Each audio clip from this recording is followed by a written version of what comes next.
WIIFTBPM.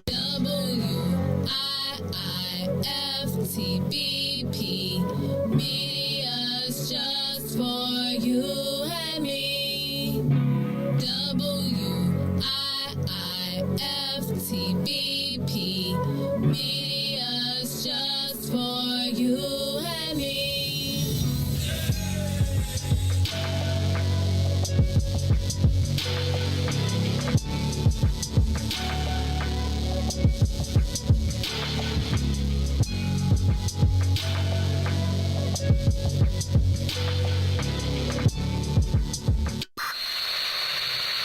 Today we learned that a Kentucky state grand jury found that the officer responsible for killing Breonna Taylor. Rulings like this one set us back and come as yet another challenge to the hard work and progress we've already made. It means we fight even harder against the systems of inequality and injustice designed to keep too many of us down. We will and we must continue to say her name. We will and we must continue to demand justice. And we will and we must do everything in our power to prevent any more names from being added to this role, like George Floyd, or closer to home, Rekia Boyd, and Laquan McDonald, and too many others. I want you to know that I support you and will do everything in my power to protect you. Regarding the CBS 2 story last night about the raid on the social worker's home, why did your administration go to court to try and prevent the body camera video from being broadcast? And why is your administration asking a federal judge to punish Ms. Young for sharing video of her own home being raided? And I watched that video.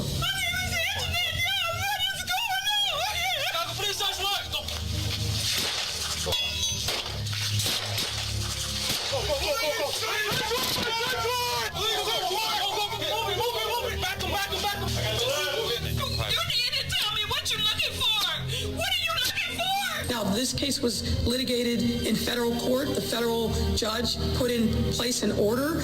There's allegations that she has violated that.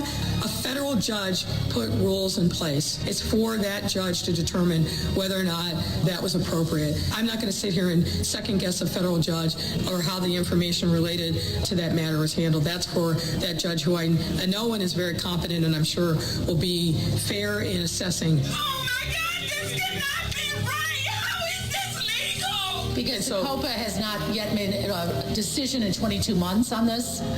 I just, look, we got to fess up and we got to clean it up. You have the wrong place! You got the wrong house! You got the wrong house! We will and we must continue to say her name.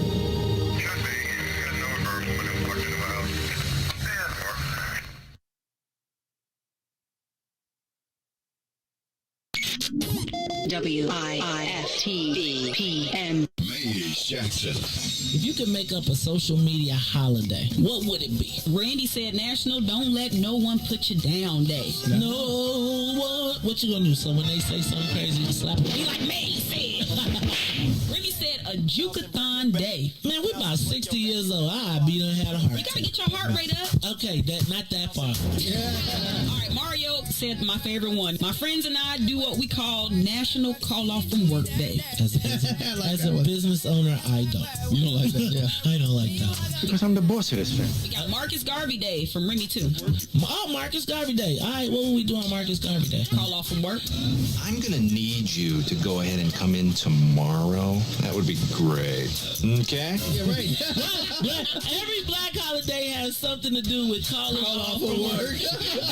You're cool. I'm out. How about National Join a Positive Black Organization Day? Because I don't want to be recruited. I don't want to be recruited and the brothers be like, thank you. Thank you. How about National Tell White People the Truth Day? Tell them how you really feel. You can't handle the truth. Why don't we call that National Black People Get Locked Up Day? I'm going to tell them there's an African-American man threatening my life. Hello. The most dangerous show in the morning.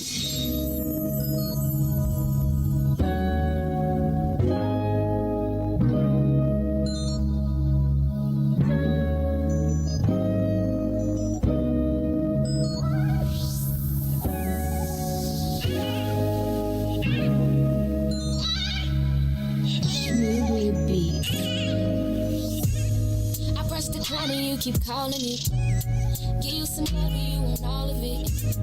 I'm out here working, nigga, get a grip. I'm just trying to touch a million, you just wanna coexist. I say you clingy and you contradict. Give you my heart, you think it's counterfeit.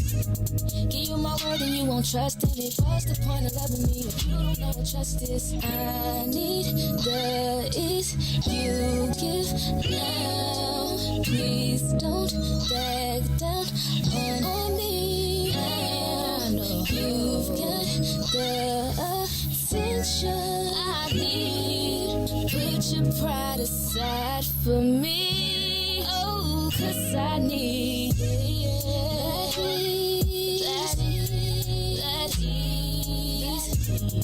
that ease. Put your pride aside. side for me. That is, while I'm out trying to get that ease, know that I need that ease. Put your pride aside for me, baby.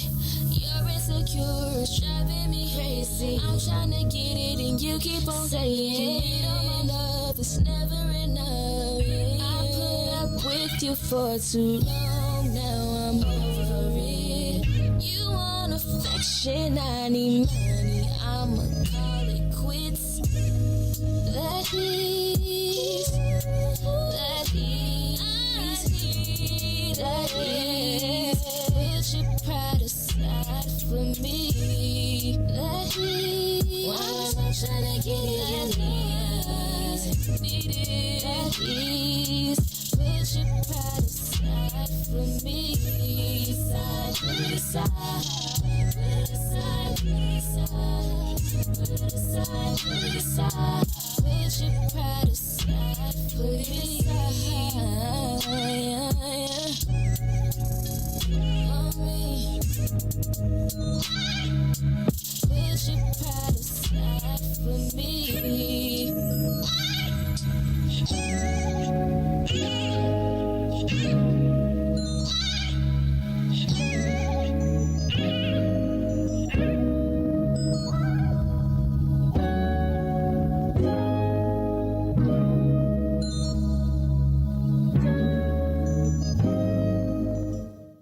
Listening to the most dangerous show in the morning. This is What's in It for the Black People Radio. Maze Jackson. Maze Jackson, the most vociferous advocate for black people in the world.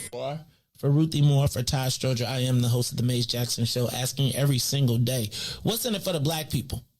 And if you don't like it, you can still tell them Maze said, Mayor Lightfoot, man, we ain't accepting that. We ain't accepting that. Let's go. Yeah.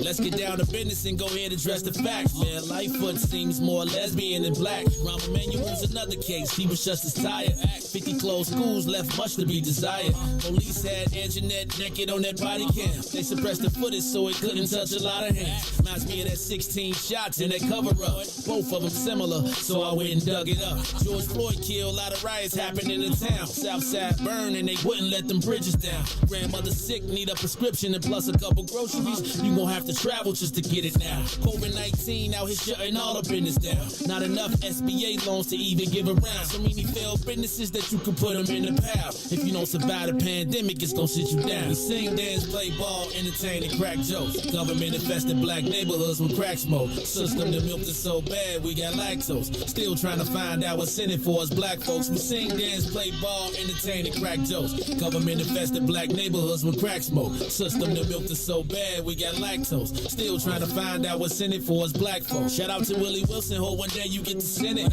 We need some different players in the game to handle business. So many shady characters like Madigan and Blago. But when you really break it down, it's typical Chicago. City full of gangsters, it's what the land was built on. Same streets with hood legends, DNA gets spilled on. Carjackers out here lurking, trying to get they steal on. Looking for a block to put them Hellcat wheels on. Let us give bogus appraisals a red line. Car crackers out here getting minimal fair time. And up the seal carry, I stay with the pipe. But Illinois gun laws giving minimal rights. Stay up on the swivel, make sure I'm moving tight. Check all of my mirrors when I pull up to the light. Pick my homie up from out of town, man, he caught a flight. He was hella nervous, told him, shorty, this is a way of life. We sing, dance, play ball, entertain, and crack jokes. Government infested black neighborhoods with crack smoke. System that milked us so bad, we got lactose. Still trying to find out what's in it for us black folks. We sing, dance, play ball, entertain, and crack jokes. Government infested black neighborhoods with crack smoke. System that milked us so bad, we got lactose. Still trying to find out what's in it for us black folks.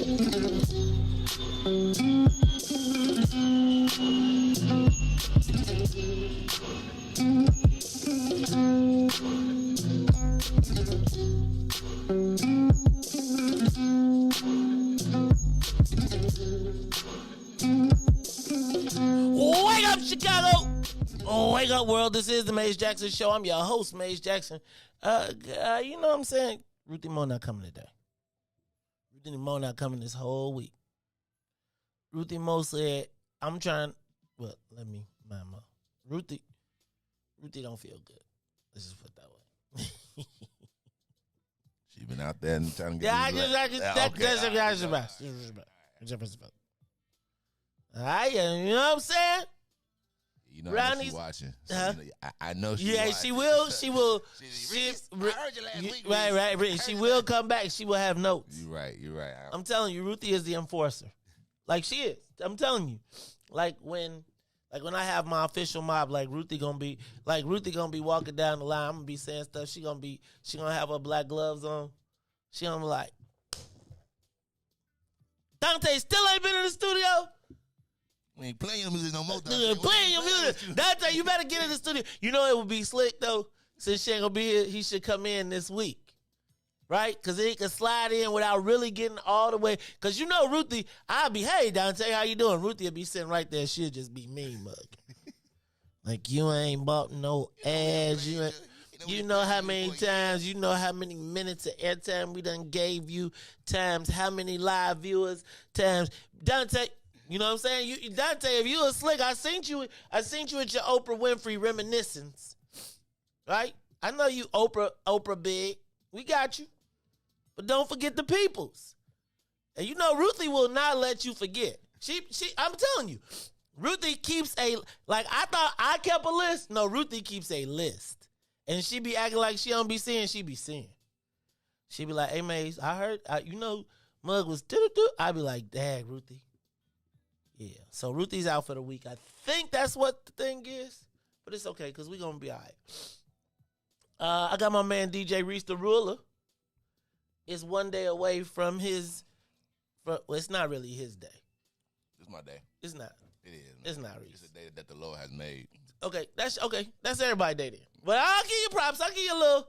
I really don't like the whole kind of, you know, I gotta be thinking about this. We was talking about you the other day. We was thinking we was gonna have a watch party. I mean, I should, man. You know, but Riis, if I do a watch party, man, you know, especially with my blue checking on. See how brothers came in. Brothers got, I ain't need the white folks to make me be OJ. The brothers came and made me OJ. They like, see, it's like the white people. Look, I was the other day, I was in the store. Shout out to Nicole Johnson. Shout out to Nicole Johnson. Right, I was in where was I at? I was at Mariano's. So I was pushing my cart, got my little mask on. Me and the boy, you know, I got my driver with me. Nicole's like, hey, Mace. I was like, I didn't really know who she was. She's like, it's Nicole Johnson. Congratulations on your blue check. I was like, thanks, sis. See that, man? You know what I'm saying? It's like Riis. When you get yours, and I think you're going to get you one. I'm rooting for you, dog. Don't root against me, man. You know, I'm going to call my peoples. Now, I'm going to tell you how shady, though, it was, though. I must tell you, when I got my blue check, I was all excited. I was sitting at the table. We down at the restaurant. And Carrie was like, oh, you just got one? Oh, man. I was like, she's like, you could have called. I said, I wanted to earn mine. Thank you very much. I did not want to call the peoples, because I know the people, to call to just get it, right? And, you know, you could just. But I was just like, no, it's all good. So I was pretty proud of my blue check, Riis. So, you know, if I hold a blue check watch party for you, hey, can I tell you one thing, though? I was proud of you, too, man. You see, I texted you and told you I was proud of you, man. Right. And then you said, OJ. I'm proud of you, OJ.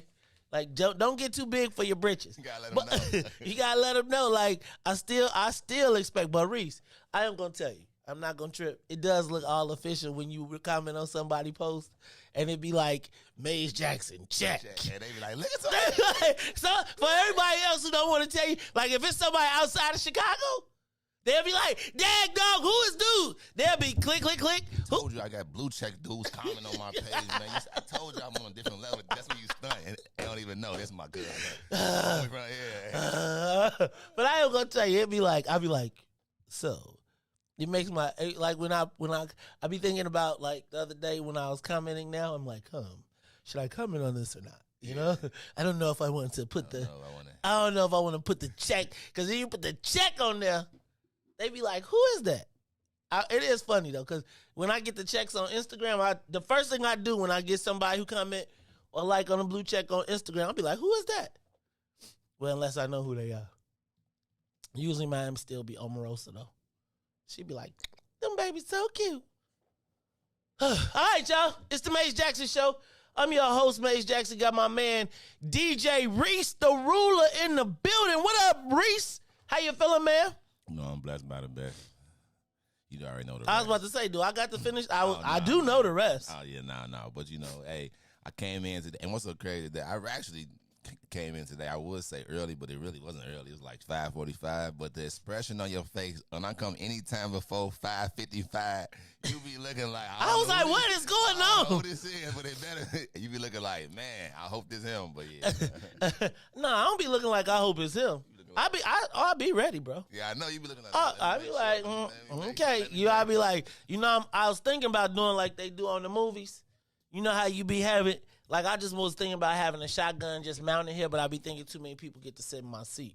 They'll mess around, be done shot around on Wednesday night, messing around in my seat. Hit the wrong button. Boom! Right. I was thinking about trying to get a electric shock thing put in this thing, a wire to go from here to the chair. So when something happened, I don't like, I could just be like, what happened? What was that, y'all? Dang, I blew it. I told you already. Yeah, so now I got to come up with something else. All right, y'all. It's the Maze Jackson Show. My man, DJ Riis, the ruler, Riis. I thought we was going to have Book of Dawn in here today, but 6 o'clock. Let me tell you, when she agreed, I heard a lot of stuff in the background. Right? You know what? If you call somebody and they got music, the sounds in the background at 7 o'clock, I know, but I'm saying, if you're doing the morning show and I talk to you at 7 and I hear stuff in the background, I'd be like, they ain't gonna be here. Cause when you came in, I actually thought you was done. Yeah, I'll be there. I'll be there. Yeah, if you. Man, you know I got you. Yeah, see you tomorrow. Right. They're not like you see them turning up on their page, drinking and stuff. You be like, yeah. I would tell you, the funniest time was when Melody Winston was the co-host on Halloween, and she came in this mug. She came in the studio. I think she literally came straight from the club. Like, straight from the club, and it was Halloween, so you had to have a Halloween costume on anyway. So I think she wore a Halloween, because we was airplane theme. She came in as a Playboy bunny, dog. It was hilarious. It was like, okay. Right. Do your thing, Melody. Oh, my goodness. All right, y'all. So this is what we're going to do. Riis, we're going to keep the plane on the ground for just a little bit, right? Now, if she ain't here by 6:30, we're going to take off anyway. And then she going to have to catch the helicopter to the plane, right? She got that. You know she got that, right? She like, where y'all landing first? I just hop to private. I'll hop to private and meet y'all at, I'm going to meet y'all in, what, Indianapolis? Because, she could beat us to Indianapolis, because by the time we get the plane loaded, everybody on, when you got the private, the van, the SUV just pull right up. Yeah. You pull up, you just get out. You be like, coat? What coat? Man, you be like, man, you just walk up the steps. And then the dudes take your bags out, they throw them in the, and you be like, Captain, you ready to go? I'm like, I'm ready. They be like, Don, you ready? She be like, pass me a mimosa first. What kind of champagne is on board? Excuse me. I don't drink, right? So we'll see. I tried Cousin Juan too. What Cousin Juan on the trip? She went on the trip, but we get ready. We're gonna start rotating a lot of people in here, because it's gonna be, Riis. Now that I have my blue check, I was thinking that maybe we can. No, I'm just playing. We're gonna start having a lot more guests in here. Hey, let me tell y'all up front, man. To my man DJ Riis, the ruler, blame it on my head, not my heart. So we got double booked today. Riis, Riis been trying to pull stuff out his back pocket, been trying to pull the superstar guest. So, he was going to bring the celebrity announcer, the one who, award-winning, award-winning dispatcher, who we was all like, man, he was like, turn left. All right, we got you right. Okay, we're bringing him in, right? So he was supposed to be here today. But when I be hanging out with my cousin, If you tell me something on Friday and we don't write it in the book and it's Tuesday, if I tell you Tuesday on Friday, I'm just telling you now. That means I know I'm not going to remember on Monday. right? I know I'm not going to remember on Monday. So you got all day Monday to remember me on Tuesday. That's why if you ever ask me something, I'll be like, if it's Friday, I'll be like, Tuesday. Because I already know that if you ask me on Friday and if you don't see me pull out a book, and now that we got Wendy, if you don't tell Wendy, it's like, hey, Joe, so check it out. We double booked today, so we're going to have to push some people around, but check it out, y'all. Real big deal. Should be interesting, though. We interested to have them both on. I know you would like to do that, but we got so many juicy details. I mean, Joe Ferguson has been the Inspector General for 12 years, so he done been here from Rom through him and Lori. You know, used to be my homie, used to be my ace. Now I want to slap the taste out you. Look, Joe Ferguson, Riis, that's kind of a big get, and he going to be gone. Like, I'm telling you, we can do your man tomorrow, Friday. We can do whatever day else you want to do this week. But this Joe Ferguson interview, I'm just telling you. Y'all, he left out with a 163-page report on the Anjanet Young joint. This is the dude who knows did Rom see the tape or not for Laquan. This is the dude who going to be able to tell us, did they blow it during the uprisings? This is the dude who's going to be able to tell us, can we really trust the mayor or not? I'm just telling y'all. Joe Ferg, Joe, now I'm going to tell y'all, I got to watch out for Joe Ferguson, though, right? Because, former federal prosecutor, inspector general, all of that stuff. Hey, man, we going to have to watch him because I'll be telling you, I've been hearing rumors he might be trying to run for mayor. Now, he usually telling me I'm crazy, but we're going to get to the bottom of it all today at 7 o'clock. So I'm going to tell you, I'm going to tell y'all now, the numbers are going to crack today. I'm going to tell you the numbers going to crack today and they're probably going to be on YouTube. Because let me tell you who is going to be watching today. The mayor of the city of Chicago will be watching from somewhere today. Because, again, dude got the papers. He got all the dirt. You know they're going to hit that button today. Oh my God. Oh, my God. Hey, y'all. You think about that. Hey, y'all. We might have to go live from the phones. I might have to just go off my phone. Get off the network. We might have to go. Riis, we might be sitting up here all squinched together and I might just put the phone on Joe and just talk and let him do the interviews and not even be on camera. Because you know, Riis, I'm mad you even said that, man. I was just warning you ahead of time. Talking too much. You gonna see YouTube, and I'm telling you, YouTube, y'all gonna have all type of people y'all ain't never heard or seen before. Y'all gonna be like, what? Who is? And then I just got a text from Politico, which means that means it's going out in the 7 o'clock news blast for Riis. It's not even 7 o'clock. It's not even 6:30. We already at 111 just on the book. No, I'm telling you. When I posted that yesterday, my phone was like, wait, for real? Then it got real quiet. Right? And then, Joe, he said, Maze, how long are we going to go? I was like, I thought he was going to try and pull one of them 15 minutes, right? He's like, because, I got to be somewhere at 8:45. I was like, well, I was thinking an hour. He was like, perfect. Riis, I'm just telling you, man. An hour, the city inspector general. Now, remember, this is the person who everybody tells when you're trying to tell on somebody in the city, that's who they go to, Joe Ferguson. Riis, it's going to be cracking at 7 o'clock. It's going to be cracking, 7 o'clock. Do not miss it. Joe Ferguson, right? And he's going to be not on no Zoom, but right here live in the studio. Riis, that's why I put the TV on. Because, we got and now I like when we got guests because the office all clean. It got smell. You know what? You could tell when a single black woman is somewhere around. You know why? Because it don't stink in here. No kind of way. Wendy got all type of perfume and fragrances going on around here. I'd be like, what is that, Egyptian musk? I'm just telling y'all. It's cracking. So the office is clean. We nice and fresh. We ready to go. It's going to be cracking today. This show is going to be off the chain. Let me just hit a couple quick headlines very quickly. The parade today. The Sky Parade, Riis. We got to be careful leaving here. Because, it's right there. Yeah, I ain't know it's today where it's going to be at. It's Wintrust. It's going straight from Wintrust down Michigan Avenue, straight to Randolph, and they going straight up to Pritzker Pavilion. I might go there, man. Reese, I'm not even going to hate. Shout out to the ladies of the Chicago Sky.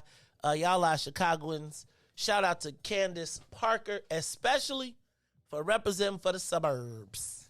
She's representing for the city, too, though. She do. I mean, I feel like the same way, too. Now, I ain't tripping. I bring my blue check. My blue check works in Chicago. It says Chicago, Bolingbrook, Chicago. Hey, Bolingbrook. Hey, man, Bolingbrook repping for my blue check. When I bet you when I go to the game now, they're going to be like, is there a blue check entrance? You know it's only like 15 people in Bolingbrook, so you like... Oh, Reese, that's an old joke, and it's not the same anymore. You know your best friends. You know all your cousins, everybody you want. Everybody who I'm telling you, bro, people go to Bolingbrook. People go to Bolingbrook, right? And they be like, Dad, I told you so when Tyrone Muhammad came out, you're like, what? Man. They got schools and everything, electronics that we don't have in our And I've seen this football field. The football fields look like Boise State football field is all colorful. Meanwhile, we play in Garfield Park. On the glass. Bottles and stuff and needles, and we can't get the mayor. Your mayor, Maze. My mayor. I'm from Bolingbrook, though, right? Woo. Man, yesterday, y'all should have seen Reese taking notes on Tyrone Muhammad. He was like, oh, I'm about to do. I told you, we just got to get Tyrone a show, dog. Because it's like, I'm going to stop taking this call because he be taking my. If you give him, it be like, I'm going to have my own button for Tyrone Muhammad. Who else could it be? Hang up on all them other callers. Because when he said hang up on all them other callers, Maze, because I was like, what? Hello, man. It's all good, though. Support your local weed, man. Support your local weed, man. Man, make sure you stop by TP, too. 5401 South Wentworth. They got all your cannabis rolling paper needs. Reese, did you see? Big Swill got that thing you can smoke where you ain't got to hold it with your hands now. You just put it around your neck, and you put the cannabis in front of your face, and you go like if you was playing a saxophone. You know how you used to have Reese, I used to play saxophone, so you had to put the strap around. Then you be talking, and you ain't got to hold it. He got all the raw products. I told you that Toker's mask, my cousin trying to get that. He got a mask where you put the mask on, and if you want to smoke, you ain't even got to take the mask off. You just pull the strap back, put it right through the hole, exhale, you straight. Sound like it's getting too complicated, man. What happened to the good old days? 2 and pass. You can't touch that no more. Nah, ain't no. Hey, no 2 in the pass, but Sharon Ugochi got the tips where you could just put your joint in and then but I'd be like, did you breathe in it? Yeah, still. I'd be like, it's the fungus. It's actually good because, my cousin, I used to be like, on the 2 and pass, he couldn't always be sure what you was passing. Right? So you'd be like, my 2 and pass different than your 2 and pass. So, pass. Hey, y'all, it's the Maze Jackson Show. We're going to take a quick break, and then we're going to be back. We're going to finish these headlines, plus the social media question of the day. It is the Maze Jackson Show. We'll be back. The Maze Jackson Show. We'll be back after this break. WIIFT PM. Today we learned that a Kentucky state grand jury found that the officer responsible for killing Breonna Taylor. Rulings like this one set us back and come as yet another challenge to the hard work and progress we have already made. It means we fight even harder against the systems of inequality and injustice designed to keep too many of us down. We will and we must continue to say her name. We will and we must continue to demand justice. And we will and we must do everything in our power to prevent any more names from being added to this role, like George Floyd. or closer to home, Rekia Boyd, Laquan McDonald, and too many others. I want you to know that I support you and will do everything in my power to protect you. Regarding the CBS 2 story last night about the raid on the social worker's home, why did your administration go to court to try and prevent the body camera video from being broadcast? And why is your administration asking a federal judge to punish Miss Young for sharing video of her own home being raided? And I watched that video.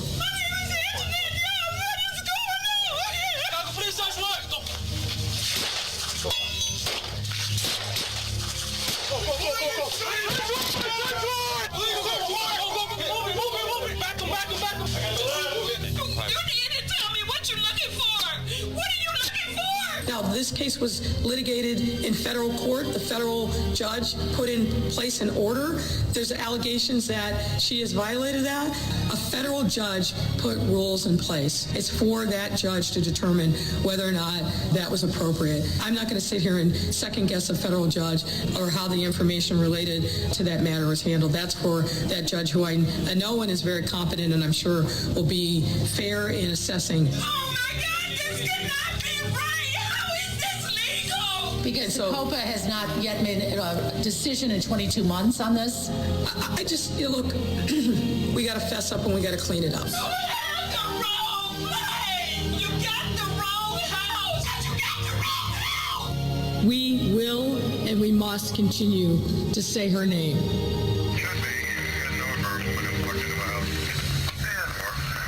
And now, traffic and weather. Good morning. What's in it for the Black People Media family? The time is now 6:36 a.m. and I'm Riis the Ruler with your Chicagoland area's traffic and weather report. Over the traffic, no sports today. From on the Kennedy O'Hare to the Loop is 31 minutes. Outbound to O'Hare will be 24. On the Edens, inbound from Deerfield to the Exchange will be 36 minutes. Exchange outbound to Deerfield will be 27 on the Eisenhower. Thorndale to the Loop will be 38 minutes. Back out to Thorndale, 31. The Stevenson from I-355 back to the Dan Ryan will be 46 minutes. Outbound will be 35. The Bishop Ford, I-80 to the Dan Ryan will be 38 minutes. 28 minutes back out to I-80. The Dan Ryan is 15 minutes in both directions. That's to the Loop and back to 95th.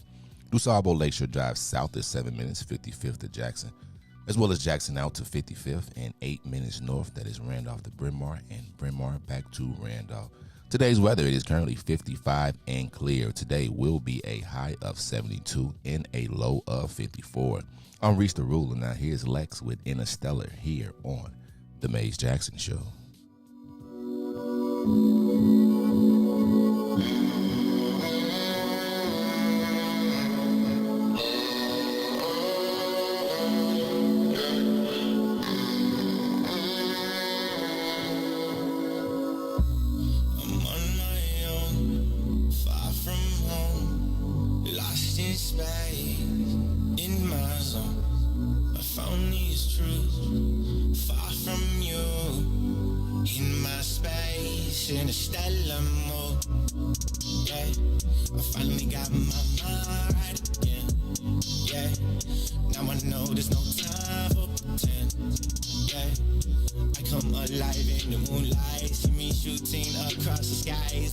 Stars were born to fly. I've been searching, crowded, looking for a way out. I've been hurting, falling, but I think I found my way now. I'm on my own, far from home, lost in space, in my zone. I found these truths far from you, in my space, in a stellar mood. Yeah, I finally got my mind right again. Did it all in spite of the hate. Every time they said that I can't. Nebulous, they run through my veins. Every molecule in the trance. Senses feeling some kind of strange. Damn, I think my name's Spider-Man. Jump out the window and swing for the dreams that just might be. Never gonna let go, no, to the man in the mirror look like me. Drifting through the cosmos, far away from your lies. I realigned all my goals, that's a constellation of mine, yeah. I've been searching, crawling, looking for a way out. I've been hurting, falling, but I think I found my way now. You are listening to the Maze Jackson Show. I'll be your host, Maze Jackson. I'm feeling that, Riis. I'm actually feeling that. I actually caught myself yesterday humming this. And I was like, what the hell song is this? I couldn't figure out where it was. That's a good pick, man. You got to get him in the studio. We should see if we can get him to come in and do that live. Right? Like, I figure I could put the curtains up or something, and then we could put him in front of the thing, stand up mic right here. Yeah, do it. All right, well, let's figure that out. I start thinking we should try and see if we could do live music on Fridays, right? Like, I got you. I was thinking, like, Good Morning America used to have them Friday concerts. I would not mind, like, in that 8 o'clock hour, we're doing Tell Me Something Good, having some people do that. So let's talk about that a little bit. Hey, man, I'm about to embarrass him again, Riis. So can I tell y'all something? First of all, welcome to everybody from WBGX 1570 AM. I am your host, Maze Jackson. Thank you to everybody who's watching us on Twitter, Twitch, Facebook Live, and YouTube. Shout out to Alfred, Ivy, and the family again. Riis, they wrote us another letter.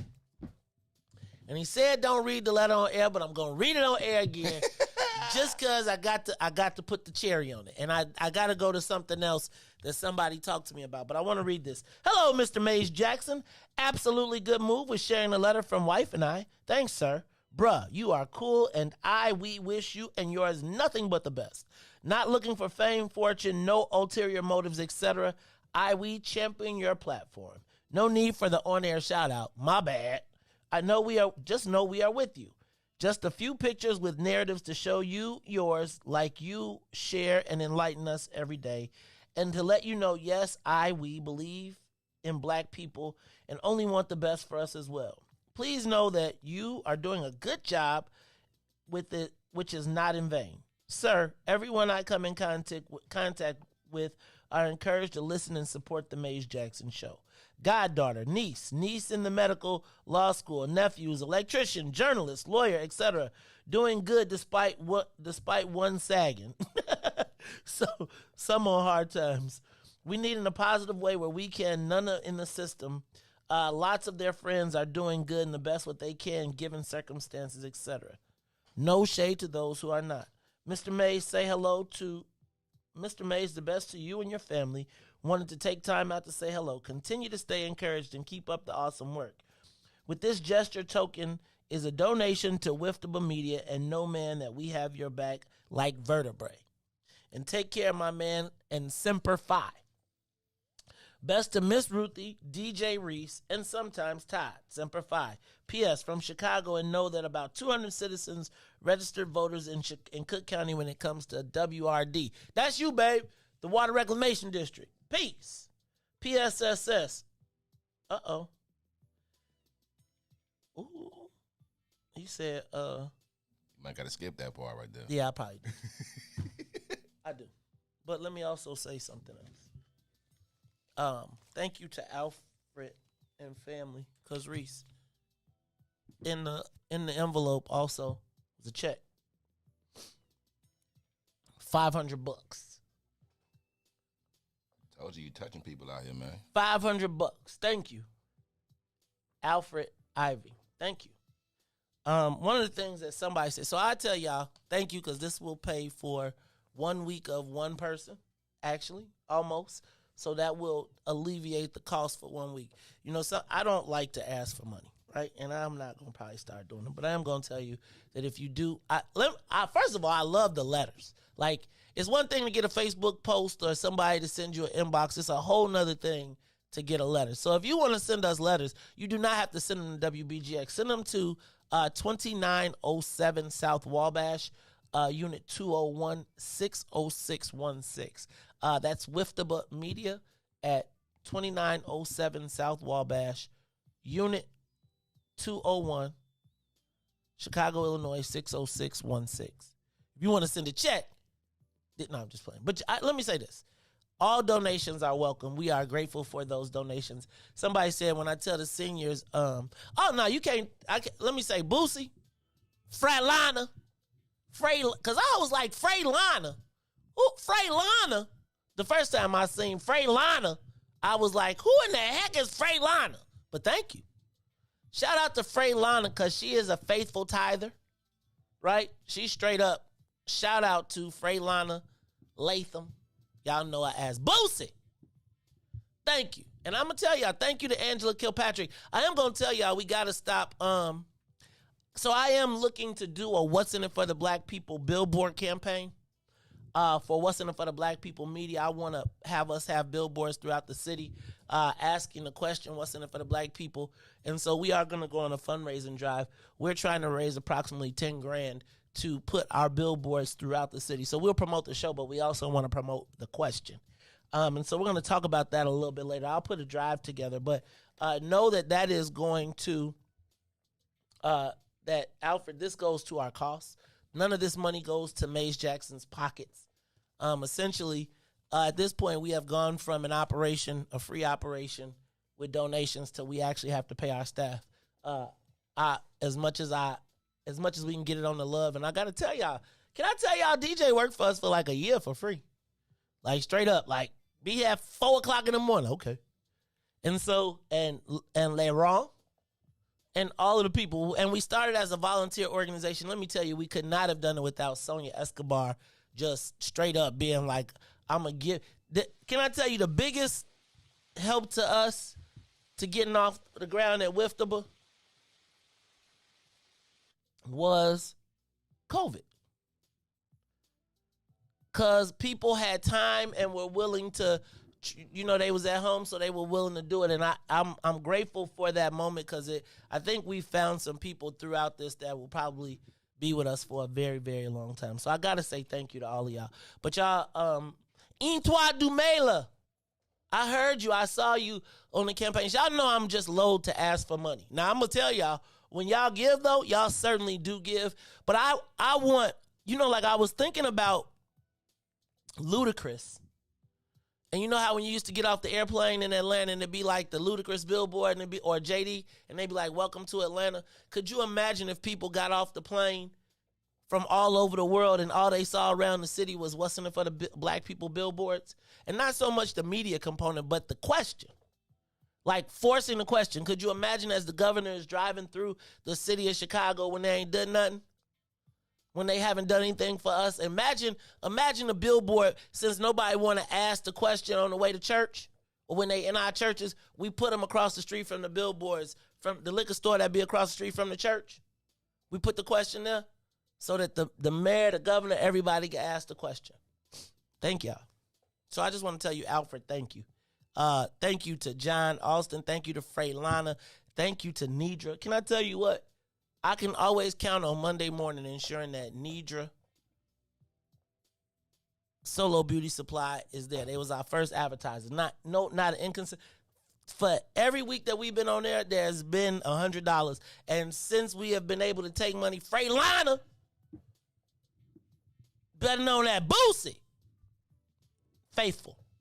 Shout out to my man John. Shout out to all of the people that have donated, whether you've donated stars, and I'm seeing y'all. But y'all, I want the question to be asked. It was funny. Yesterday I was at a fundraiser, Riis. And when I went to the fundraiser, woman running for judge sits down next to me. And, I got it's kind of outside. So I'm, like Riis, I'm going to the fundraisers and I'm trying not to, I got to drive the wife. So I try to hide sit in the corner when I'm there because I don't want to, I got through talking about everybody and then I'd be at the place and I'd be like, let me sit over there. So I'm sitting down and this lady that's running for judge comes and sits down to me and she says, you're Maze Jackson, right? Yes. And she says, I got to call my brother-in-law because I tried to get my brother-in-law to vote for me and he said, before I could vote for you, I need you to, I'm going to do you like my man saying, ask you the question. What's in it for the black people? I was like, he asked you for real. She was like, I'm here just thinking I'm supposed to. And he asked me what's in it for the black people. Then she called him up. Like, guess who I'm sitting here with? And it was beautiful to see the white people sitting there like, oh, that's for real. And so can you imagine when all these white judges and all of these people, and can you imagine, like, if we put our campaign together and then once we decide which judges and which people we're going to put up, we got what's in it for the black people window signs. We don't got to start from come get them. Like, we can have the at TP, you can stop in, you can get them for free, we'll have them there, but put it in your window. Make sure people know that the question is cracking. But I'm telling you, can you imagine driving down the Dan Ryan and you headed south and it's that big one of them big 5,000, what's in it for the black people? Oh, I got a strike, I could mark it. It's just, I got to tell you, so the way me and my sister operate, we was always taught, if you can't do it yourself, then don't do it. Now, obviously that contrasts with being children of preachers, where they have an offering. However, I told you we took a vow of poverty or something. So we really never, like, pimped the church too much. You know what I'm saying? And I don't mean that in a bad. I'm not saying that in a smart way.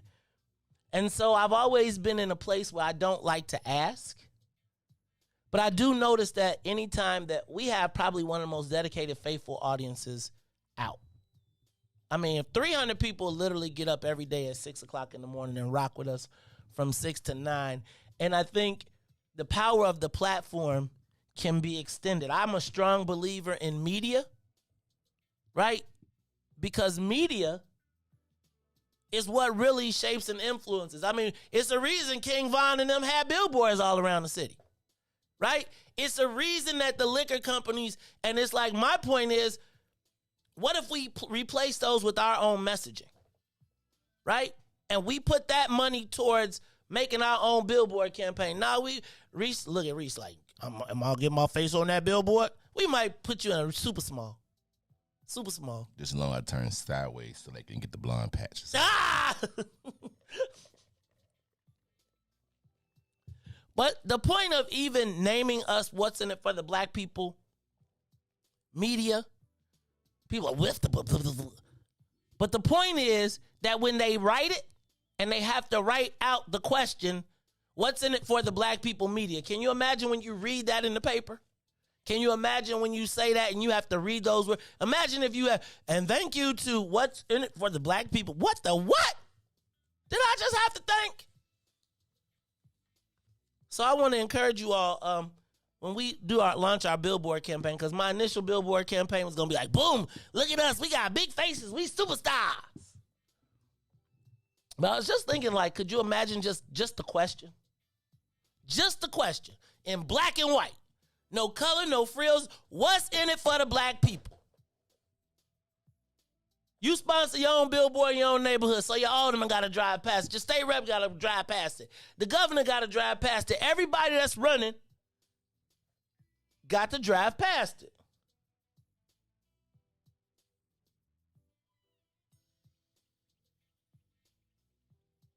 So let me ask y'all, man. Is that something, Riis, you think we could pull that? You think we could pull like a citywide what's in it for the black people billboard campaign and raise the funds for it? I think it costs us about $7,500 to be at about a 50% showing in the black neighborhoods. Now, you know what I really want to do? Put them bad boys in Bridgeport.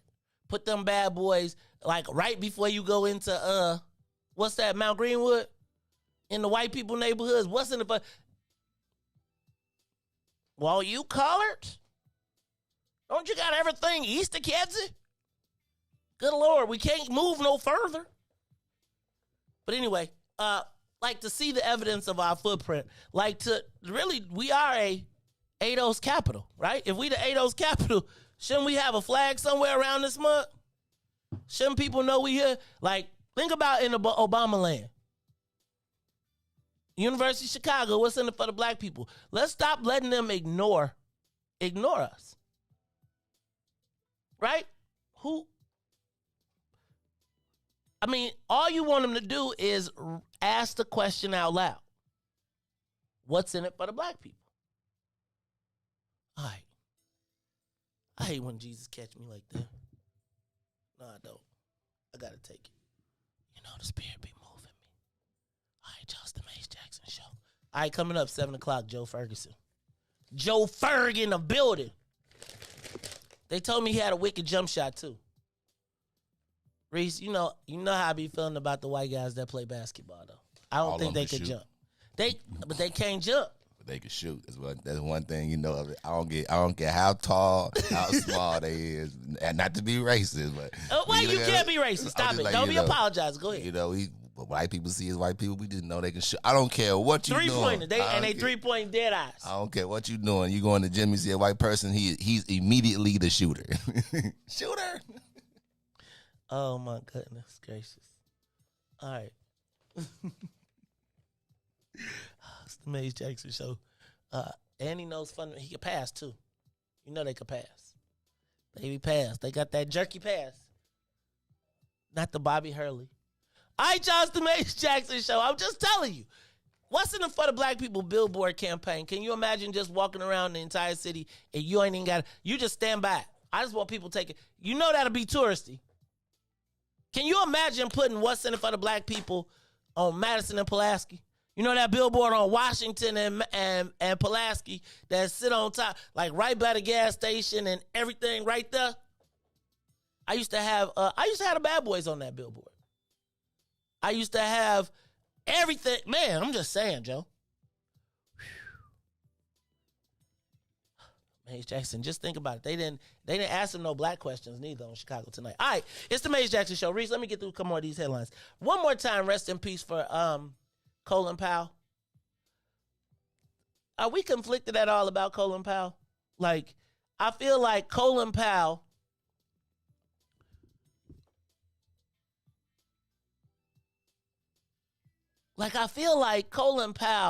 was like the dude you seen. What was that movie where Cuba Gooding was in?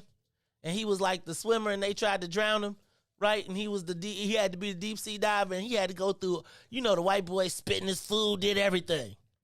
I feel like Colin Powell had to go through everything. And he finally made it to the top and like, I'm going to tell you, I feel like black people everywhere, regardless of whether it's Republican, went to war or nothing, they were proud of Colin Powell. And then George Bush and them burnt up his good name. Right? Because remember when George Bush and them burnt up his good name? Because he sold he sold us the Afghan war. 20 years later, think he had regrets? He did say, you break it, you bought it, though. All right, y'all.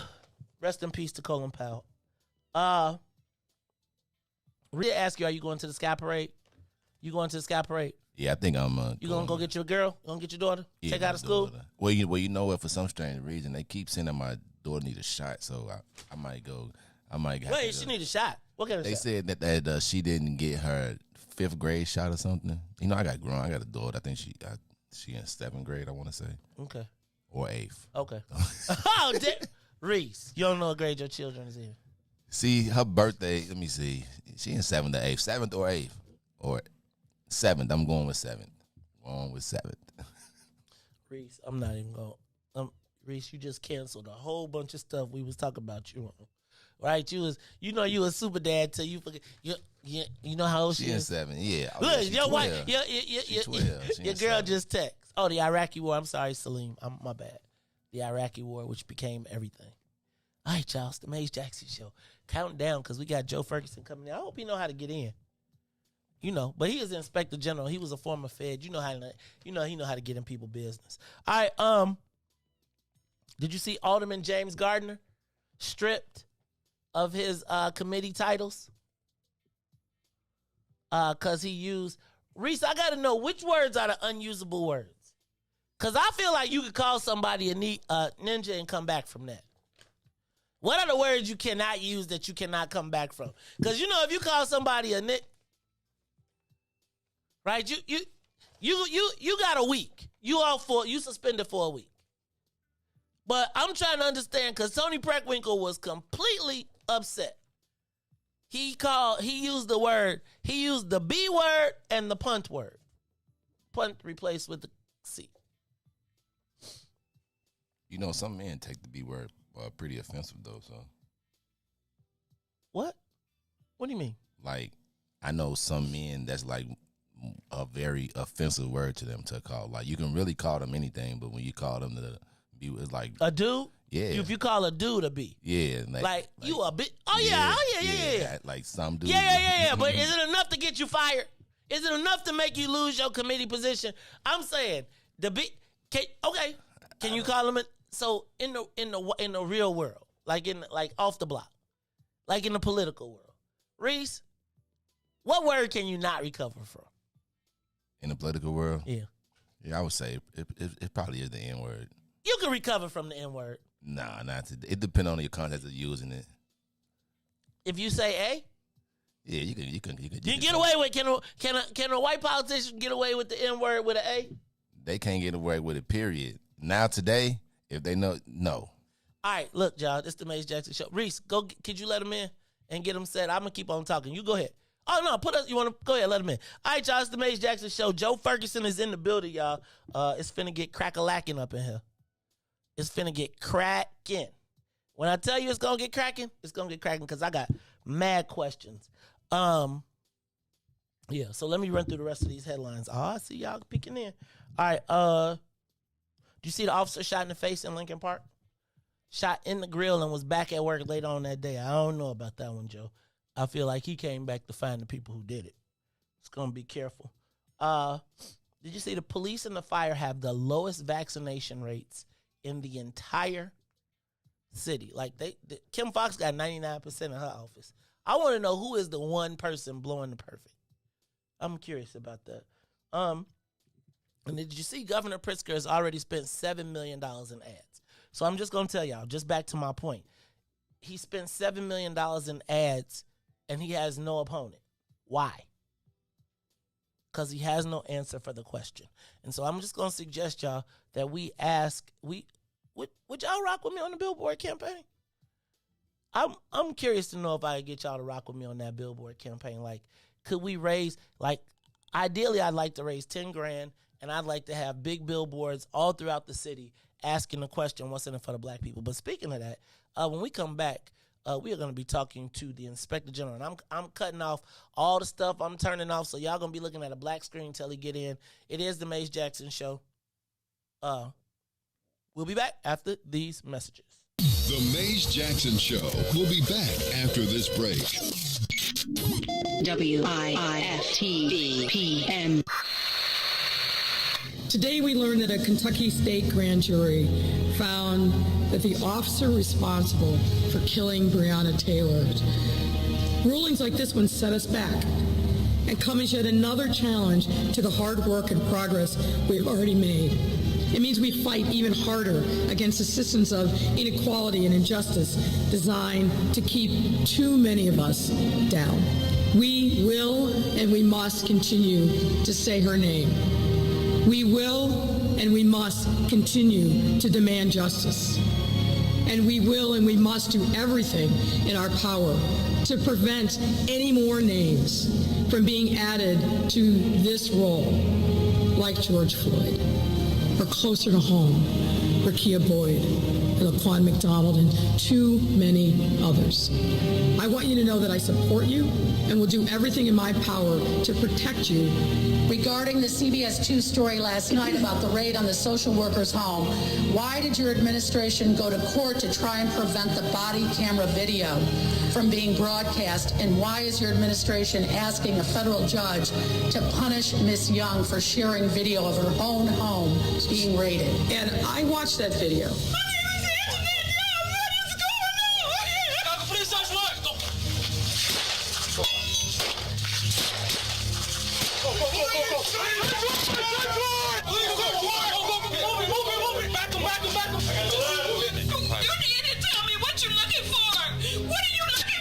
Now, this case was litigated in federal court. The federal judge put in place an order.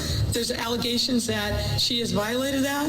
A federal judge put rules in place. It's for that judge to determine whether or not that was appropriate. I'm not going to sit here and second guess a federal judge or how the information related to that matter was handled. That's for that judge who I know and is very competent and I'm sure will be fair in assessing.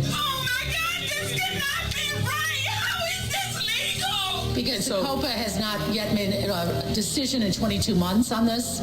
I just, look, we got to fess up and we got to clean it up. You have the wrong place. You got the wrong house. You got the wrong house. We will and we must continue to say her name.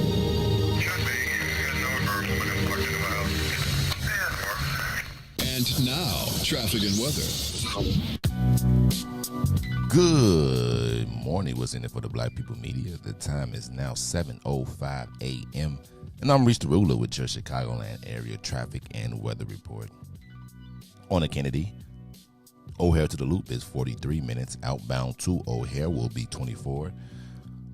On the Eden, Deerfield to Exchange will be 31. Deerfield to Exchange will be 51. Exchange out to Deerfield will be 30. On the Eisenhower, Thorndale to the Loop, 52 minutes. Back out to Thorndale will be 35. The Stevenson from I-355 to the Dan Ryan will be 55 minutes. Outbound will be 39. The Bishop Ford, I-80 out to the Dan Ryan will be 44 minutes. 28 minutes back out to I-80. The Dan Ryan is 17 minutes to the Loop. 15 minutes back out to 95th. On DuSable Lakeshore Drive, from 55th to Jackson will be 8 minutes. Jackson back to 55th will be 7.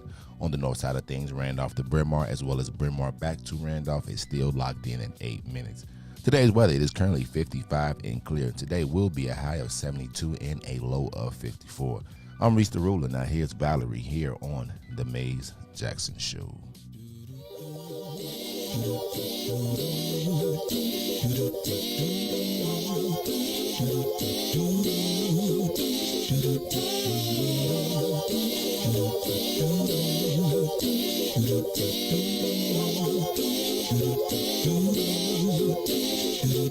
Well, sometimes I go out by myself and I look across the water and I think of all the things what you're doing, and in my head I paint a picture. Well, since I've come home, well, my body's been a mess, and I miss your ginger hair and the way you like to dress. But won't you come on over? Stop making a fool out of me. Why don't you come on over,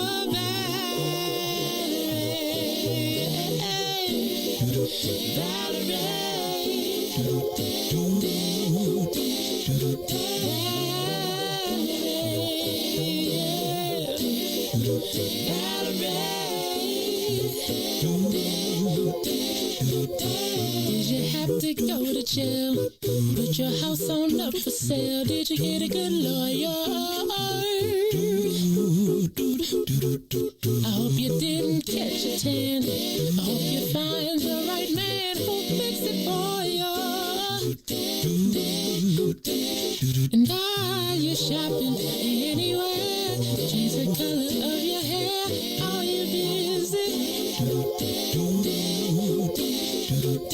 And did you have to pay this fine that you've been dodging all the time? Are you still dizzy? Oh, yeah. Since I've come home, well, my body's been a mess, and I miss your ginger hair and the way you like to dress.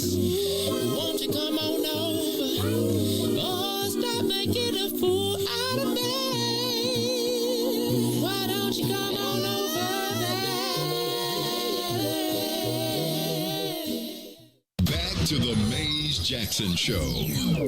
You are listening to the most dangerous show in the morning. This is What's in it for the Black People Radio. Maze Jackson. Maze Jackson, the most vociferous advocate for black people in the world.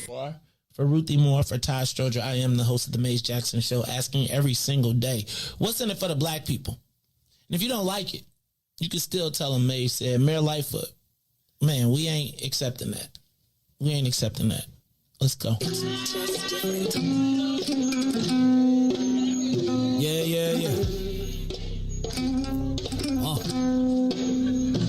Let's get down to business and go ahead and address the facts, man. Lightfoot seems more lesbian than black. Rahm Emanuel's another case. He was just as tired. 50 closed schools left much to be desired. Police had Anjanet naked on that body cam. They suppressed the footage so it couldn't touch a lot of hands. Reminds me of that 16 shots in that cover-up. Both of them similar, so I went and dug it up. George Floyd killed, a lot of riots happened in the town. Southside burned and they wouldn't let them bridges down. Grandmother sick, need a prescription and plus a couple groceries. You gon' have to travel just to get it now. COVID-19 out here shutting all the business down. Not enough SBA loans to even give around. So many failed businesses that you can put them in the pile. If you don't survive the pandemic, it's gonna sit you down. We sing, dance, play ball, entertain, and crack jokes. Government infested black neighborhoods with crack smoke. System that milked us so bad, we got lactose. Still trying to find out what's in it for us black folks. We sing, dance, play ball, entertain, and crack jokes. Government infested black neighborhoods with crack smoke. System that milked us so bad, we got lactose. Still trying to find out what's in it for us black folks. Shout out to Willie Wilson, hope one day you get to send it. We need some different players in the game to handle business. Too many shady characters like Madigan and Blotto. But when you really break it down, it's typical Chicago. City full of gangsters, it's what the land was built on. Same streets with hood legends, DNA gets spilled on. Carjackers out here lurking, trying to get they steel on. Looking for a block to put them Hellcat wheels on. Lenders give bogus appraisals a red line. Car crackers out here getting minimal fair time. And I'm concealed carry, I stay with the pipe. But Illinois gun laws giving minimal rights. Stay up on the swivel, make sure I'm moving tight. Check all of my mirrors when I pull up to the light. Pick my homie up from out of town, man, he caught a flight. He was hella nervous, told him, shorty, this is a way of life. We sing, dance, play ball, entertain, and crack jokes. Government infested black neighborhoods with crack smoke. System that milked us so bad, we got lactose. Still trying to find out what's in it for us black folks. We sing, dance, play ball, entertain, and crack jokes. Government infested black neighborhoods with crack smoke. System that milked us so bad, we got lactose. Still trying to find out what's in it for us black folks.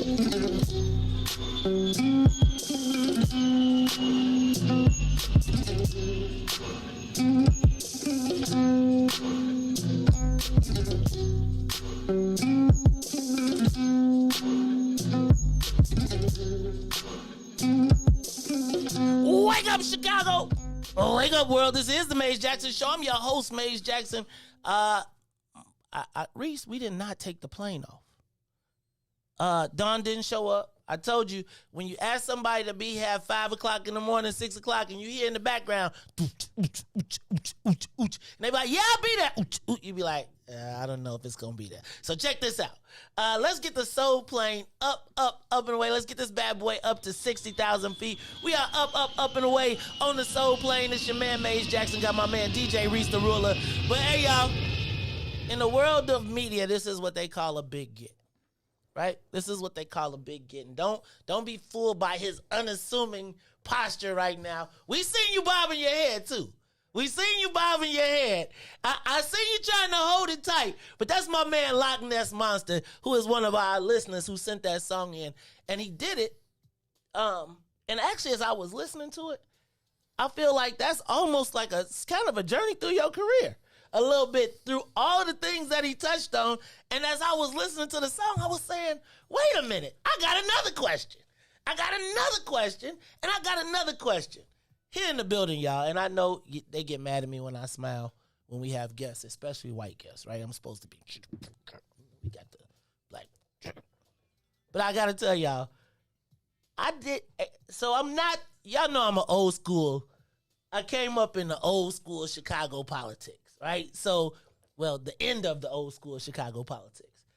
And so the whole concept of an inspector general just makes my skin crawl when I thought about it when it initially started. And I remember just being all of us talking about it. And I think David Hoffman was the guy back then during the Daily Era. And I was like, during the Daily Era. And I was like, freaking inspector generals, they're trying to take away our power and we're never going to be able to make any money and get it. Although what I realized in that process was, the only people really making money was the white guys anyway. But that's a whole nother story. But Joe and I met a while back, and he came in, and I'm going to tell you, I was quite impressed with your understanding of kind of the things that impacted our community, and even how I thought that the Inspector General's office could be something that could be of benefit to black folks. So welcome to our show. Welcome to our new studios. Some of the things that we've changed a little bit since the last time you've seen me. I am no longer at the other station because of some of the things in the song. So we're gonna get to all of that in a minute. Well, let me just say. Go ahead. Thanks for having me here. First off. Go ahead. Second off, I'm wondering if I'm falling down the celebrity scale because I remember the last times I was here, you were with you. You were with Toy Salter. I got to sit next to Toy, and then another time I got to sit next to Amara, and here I am just alone with you. Right. What's up with that? I fell off. And look, I actually had Don Millhouse supposed to be here today because I remember I got a streak, right? Yep. Right, I got a streak. Basically, he's saying we had a streak going on, and no, I failed today. Don was supposed to be here, and then you would have been able to continue that, Joe. But that's part of the reason I like you, man. You for being a Fed, for being a prosecutor, for being a G, you have to me, what I feel is a unique understanding of some of the challenges that impact particularly the black community. And that's why I'm happy to have you here today on What's in It for the Black People Media. Now, before I jump into this, let me say what's up to everybody on WBGX 1570 AM, everybody on YouTube, Facebook, Twitter, and Twitch. I'm going to tell you, YouTube, to our regulars, you probably got a lot of guests because, on Facebook, you got to show your name.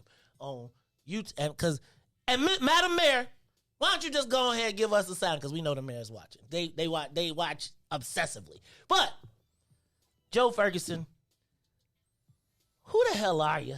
Where did you come from? And who sent you? Where did you come from to become the Inspector General of the city of Chicago? And I'm going to start there. And then after that, I'm going to ask you, because, we say we don't want nobody that nobody sent.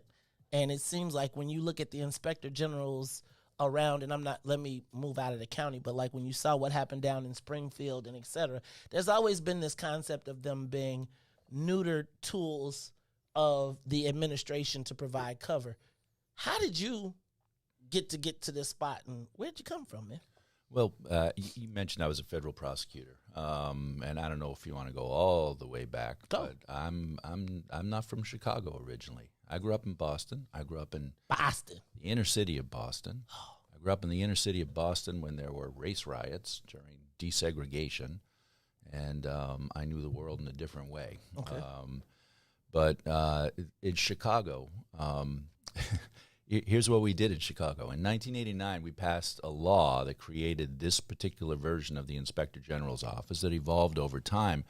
That gave it these extraordinary powers because it came straight from federal law, right?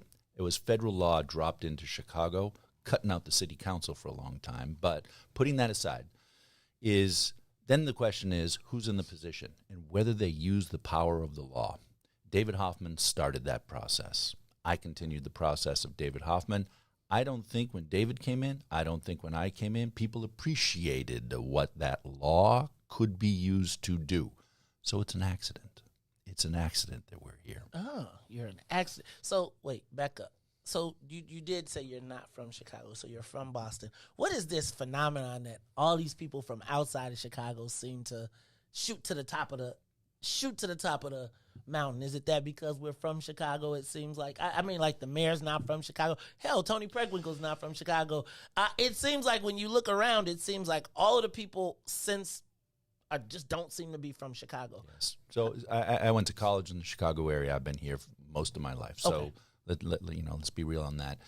But fact of the matter is, for somebody like me, I think the assumption is, well, he must not really know how Chicago works. Right. You're right. That's my point. That's my point. But as I read some of your reports,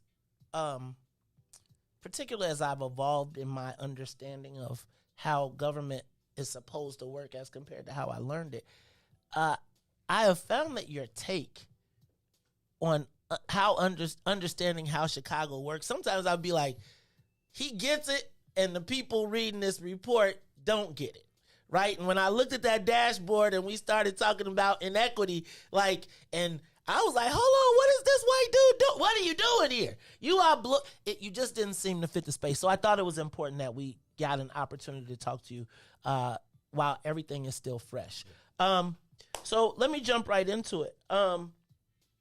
what do you feel are the big? No, back up. Tell me what is the job of specifically of the Inspector General, if you could summarize it in a short moment. Yep, it's written straight into the law. You're supposed to stand independent, separate from government, even though you're part of government, and promote. The terms are, it's written into the law, economy, effectiveness, efficiency, and integrity in government, doing two basic things: conducting investigations and conducting audits. And you need to be as transparent as possible, because transparency is the sort of the mother's milk of accountability. And that's what inspector generals are about, is accountability. And their work is supposed to go to the public, supposed to go to the city council to actually do something to hold the executive to account. We're going to put a pin in that because I want to get to that one too. And that's it. We're driving public knowledge, we're driving legislative knowledge, and we're actually serving the administration in the sense of, here are problems, here are solutions, go. But that's it. We can't order anyone to do anything. We can just recommend. So the juiciest part of what you do to me is the investigations, and we'll talk about that.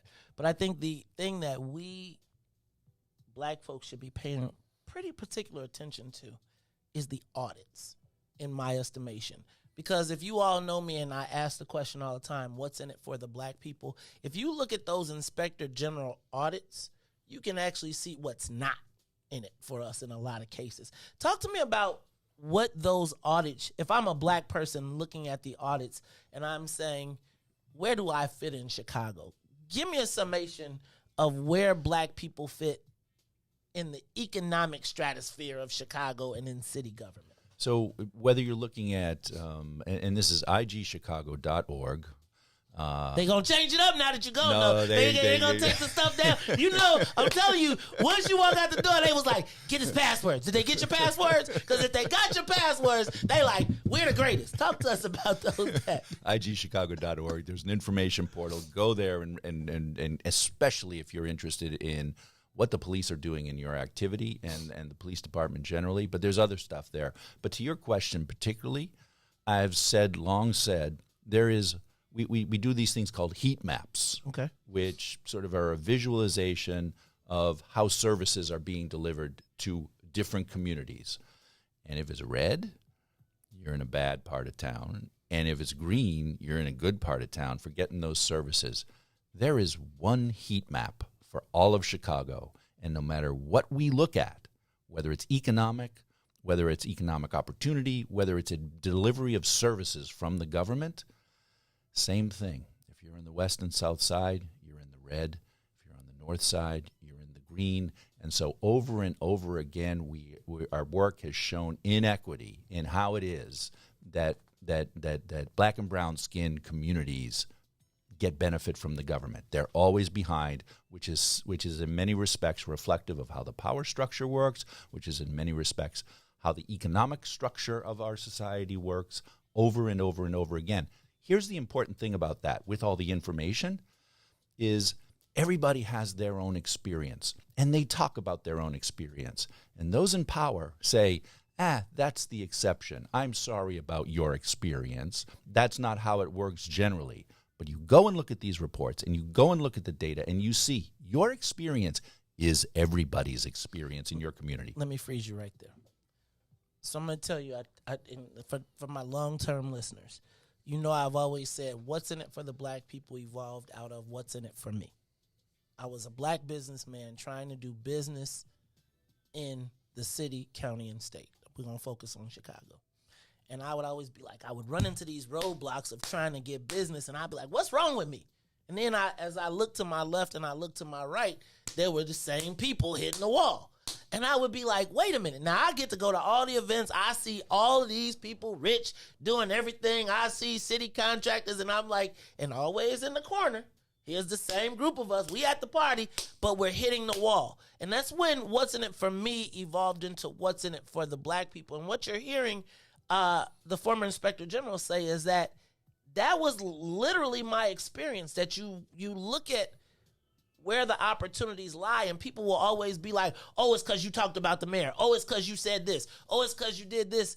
And there's like 6 people that do well, and everybody else, they point to the 6, not the 60,000 that are not. So tell them the website one more time. igchicago.org. All right. So I got to ask you, because before I go down my path, what are 3 things that Chicago is doing good? Since you've been the Inspector General, what are 3 areas that we have succeeded or exceeded the expectations that from where we started, from whence we started when you first got here? My job is to find the stuff that ain't working, so that's a really hard question, Maze. But look, come on, 12 years, nothing's working. No. There's a lot of things that are working better. I'll tell you that government itself and the leadership in government itself, until the present moment, has been professionalized over time in some of the departments. All right, hold it. Stop. I gotta stop you. I know. Because you said up until this point, it was professionalized. Government was professionalized. What are you trying? Are you suggesting that government now is not professionalized? It's not that it's not professionalized, but it's just the rising tide of professionalization. We've slowed down a little bit there. So is it not the rising? Is it the sliding tide then? Well, that's the question. Are we at an inflection point where we're sliding? Because you know what? Unless here's the thing. If you don't use power in the right way, in the right direction, eventually it goes back to where it's inclined to go to. And in this city, that's not a good place. So you need to keep pushing, and that's what IGs are for, is to keep pushing everybody. But places where things are better is you actually see, both in words and to some extent in deed, a consciousness about equity and the need for government resources to be administered and reach communities that haven't been served in the past. That is happening. It's happening in a kind of episodic way. Glacial. Because we haven't looked at it holistically and said, how do we want government to work overall? We've just said, hey, we got some money. Put some money there because we haven't put it there before, where everybody else is like, hey, what about me? But at least the consciousness is there. At least the intentionality is there. Are we doing it well? No, we're not doing it well. But I'm a little hard-pressed to come up with 3 things for you in a big way that matter. Yikes. That's 12 years, fam. That's 12 years, and he's saying he's pressed. I'm going to circle back to that because I want to, Joe, you've been the Inspector General through, when you think about 12 years, and I mean, Jesus Christ, that's literally when you think about where we've come from in 12 years to where we are. Shoot, you went through Barack Obama at the president, from the transition of Daley to Rahm, and from Rahm through the Laquan McDonald, Rahm, who was the all-powerful at some point, seemed like, I mean, because you and him didn't jibe, and you you won that one too. I thought he was getting ready. I really thought he was going to cook you, man. I really did. How did you survive the Rahm Emanuel era? Because you haven't necessarily been the get along Inspector General. Well, David Hoffman wasn't either. Right. But you was like, oh, let me kick it up a notch, to quote, what's my man, Emerald? Let me kick it up a notch.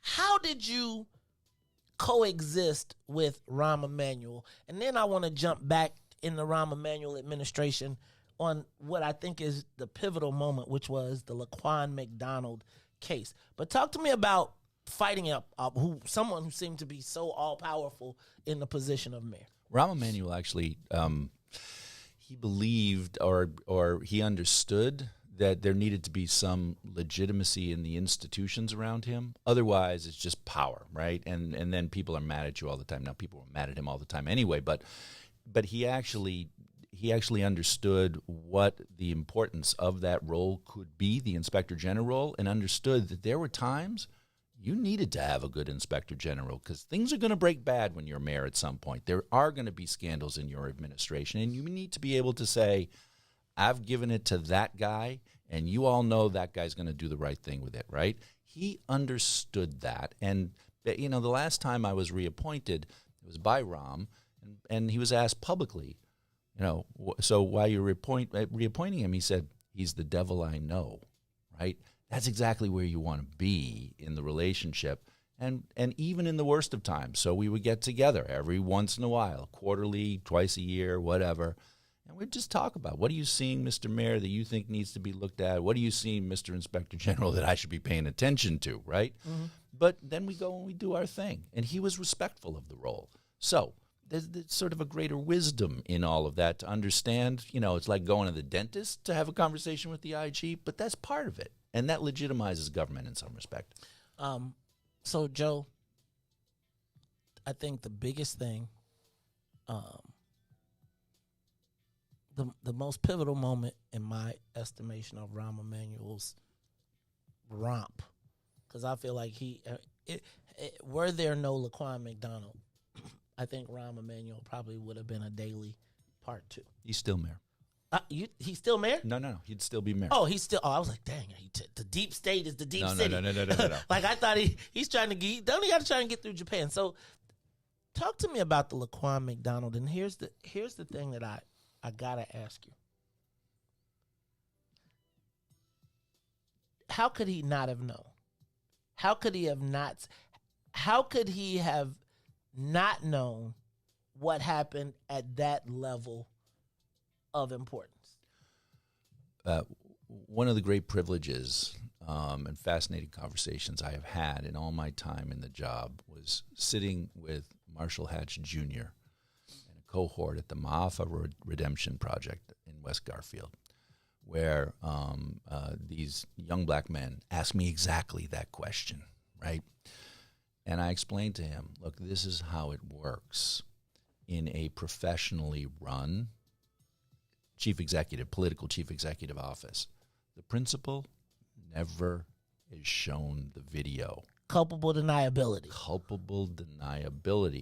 And it's the job of his lawyers and his senior advisors to look at it, make the assessment, and they would brief him on it. But everyone says, Rahm saw it. I'm sorry. I understand why you would think that.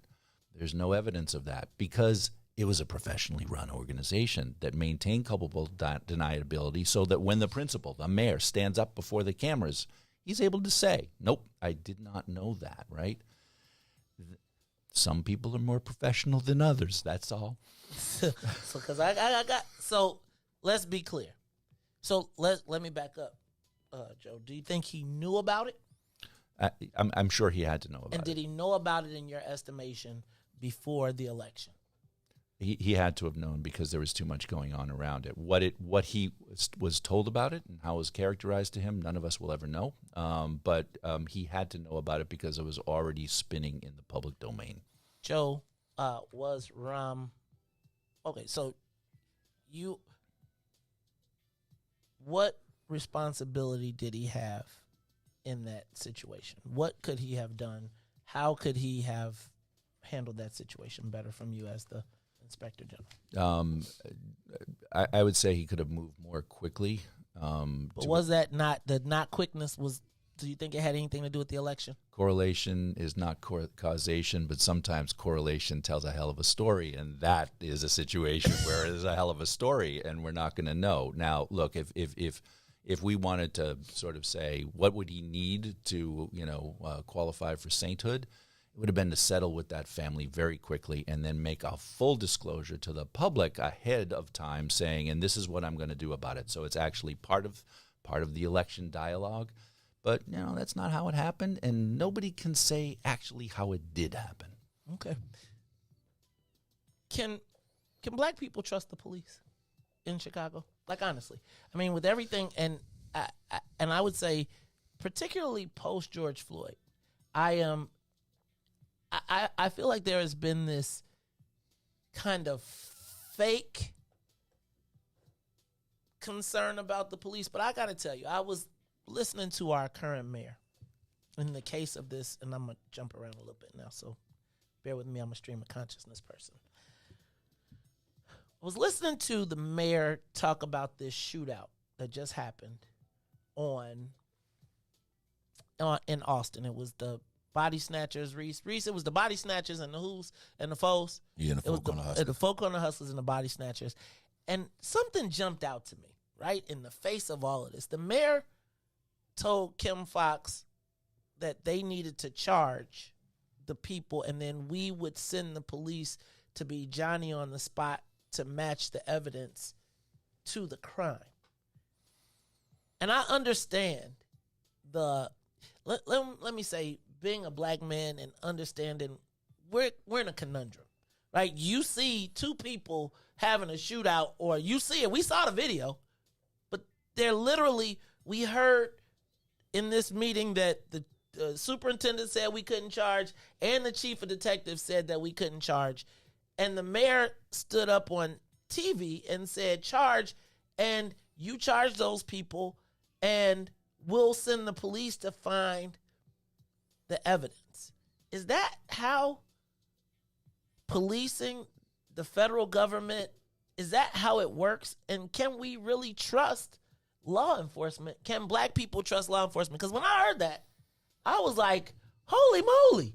Like, and then it made me say, Jesus Christ, what'd you do when you was the prosecutor? But that's a whole nother story. Back up. How can we trust the police? Can black people in Chicago trust the police? So you put two things on the table there. Okay. One is what the mayor had to say about all this situation. So let's the park other is that the one. bigger Give me- question. okay. Yeah, and the other is the biggest question. The bigger question is the police. You can trust individual police officers if you have a relationship with them and you actually can look them in the eye and they talk to you and they know your community and you know that they understand you. And actually the police need you to do their job well. But if we're talking about the police department as an institution, I think right now you have to approach. You know, there's the phrase trust but verify. I think it's got to be the other way around. Verify and then trust. And right now, there's no reason for you to trust until you got the verification first. And the department is not leaning into being better, into being constitutional in its practices across the board, in actually knowing communities and being in the communities across the board. And you got to worry because the data and the experience tells you that, we go with suspicion first if you are black or brown skinned, and we'll sort it out later. And that goes to lots of dark places. And that gets us to the question of how the mayor approached Kim Foxx and this particular situation. You investigate first. You do not use the tools of a prosecutor as an investigative matter. You get the evidence first. Now, none of us knows exactly what evidence was in hand, and every prosecutor may sort of walk that line a little bit differently. But you got to respect the institution and you got to respect the process. Respect the process. And that's what was not being done in that situation. Don't know what Kim Foxx knew. And if you've got leadership in the police department saying, nope, not ready to be charged, prosecutors got to say, nope, not ready to be charged. So then what is the mayor saying? Like, what then is the mayor saying? And does she damage her credibility and the credibility of those aldermen who signed that letter saying, hey, go prosecute these people even though we don't have the evidence? I viewed the whole thing as politicized, and that's what politicians do. It's inappropriate to politicize this stuff. You got to let people do their jobs first. And look, at the end of the day, Kim Foxx charged the shooter, right? And in relatively quick time charged the shooter and is proceeding with the investigation with respect to others. That kind of looks like a good, focused, investigative process that leads to prosecution in the way that it should. But none of us knows what actually is in hand. None of us knows what's going on truly. But to politicize this is basically saying, no. Trust our thumb on the scale and do it our way just to satisfy a political moment. No. I think the state's attorney and I think the police department actually said, no, our job is actually to do the right thing here. And until we've got the evidence, we don't take the next step. What is that? I'm going to come back. Riis, pull up my spot. I want it low underneath because I want to talk about something that I'm going to tell you I waited. Joe, I didn't want to see you go, but I was waiting for you to go because I was waiting for the 15th. Because somewhere in the news, somewhere, I wrote it on my calendar, the 15th, the Anjanet Young report is going to happen. And that you were going to turn over the report. So, I was Googling and and it was only after I saw from WBZ that they said that you had submitted the report. I was like, man, because when I saw the mayor put the, bye, Joe, we love you, right? And you're the greatest thing since sliced bread. We get on up out of here, and I'm not going to take none of your recommendations. I was like, do you think she's not going to let us see that report? And then I was thinking to myself, it can't do her any good to let this thing simmer anymore because she's going to let it go in her election. Somebody's going to FOIA it or something. Yeah. But back up. Anjanet Young, before I even ask any questions, I want you to, you saw the tape. You got the backstory. What the hell am I missing? No, back up. Tell me what you saw when you saw the Anjanet Young tape. Because when we had John Catanzara sitting right there. And he said, yeah, they made a mistake. We admit it was wrong, but turn the volume up. Turn the volume up.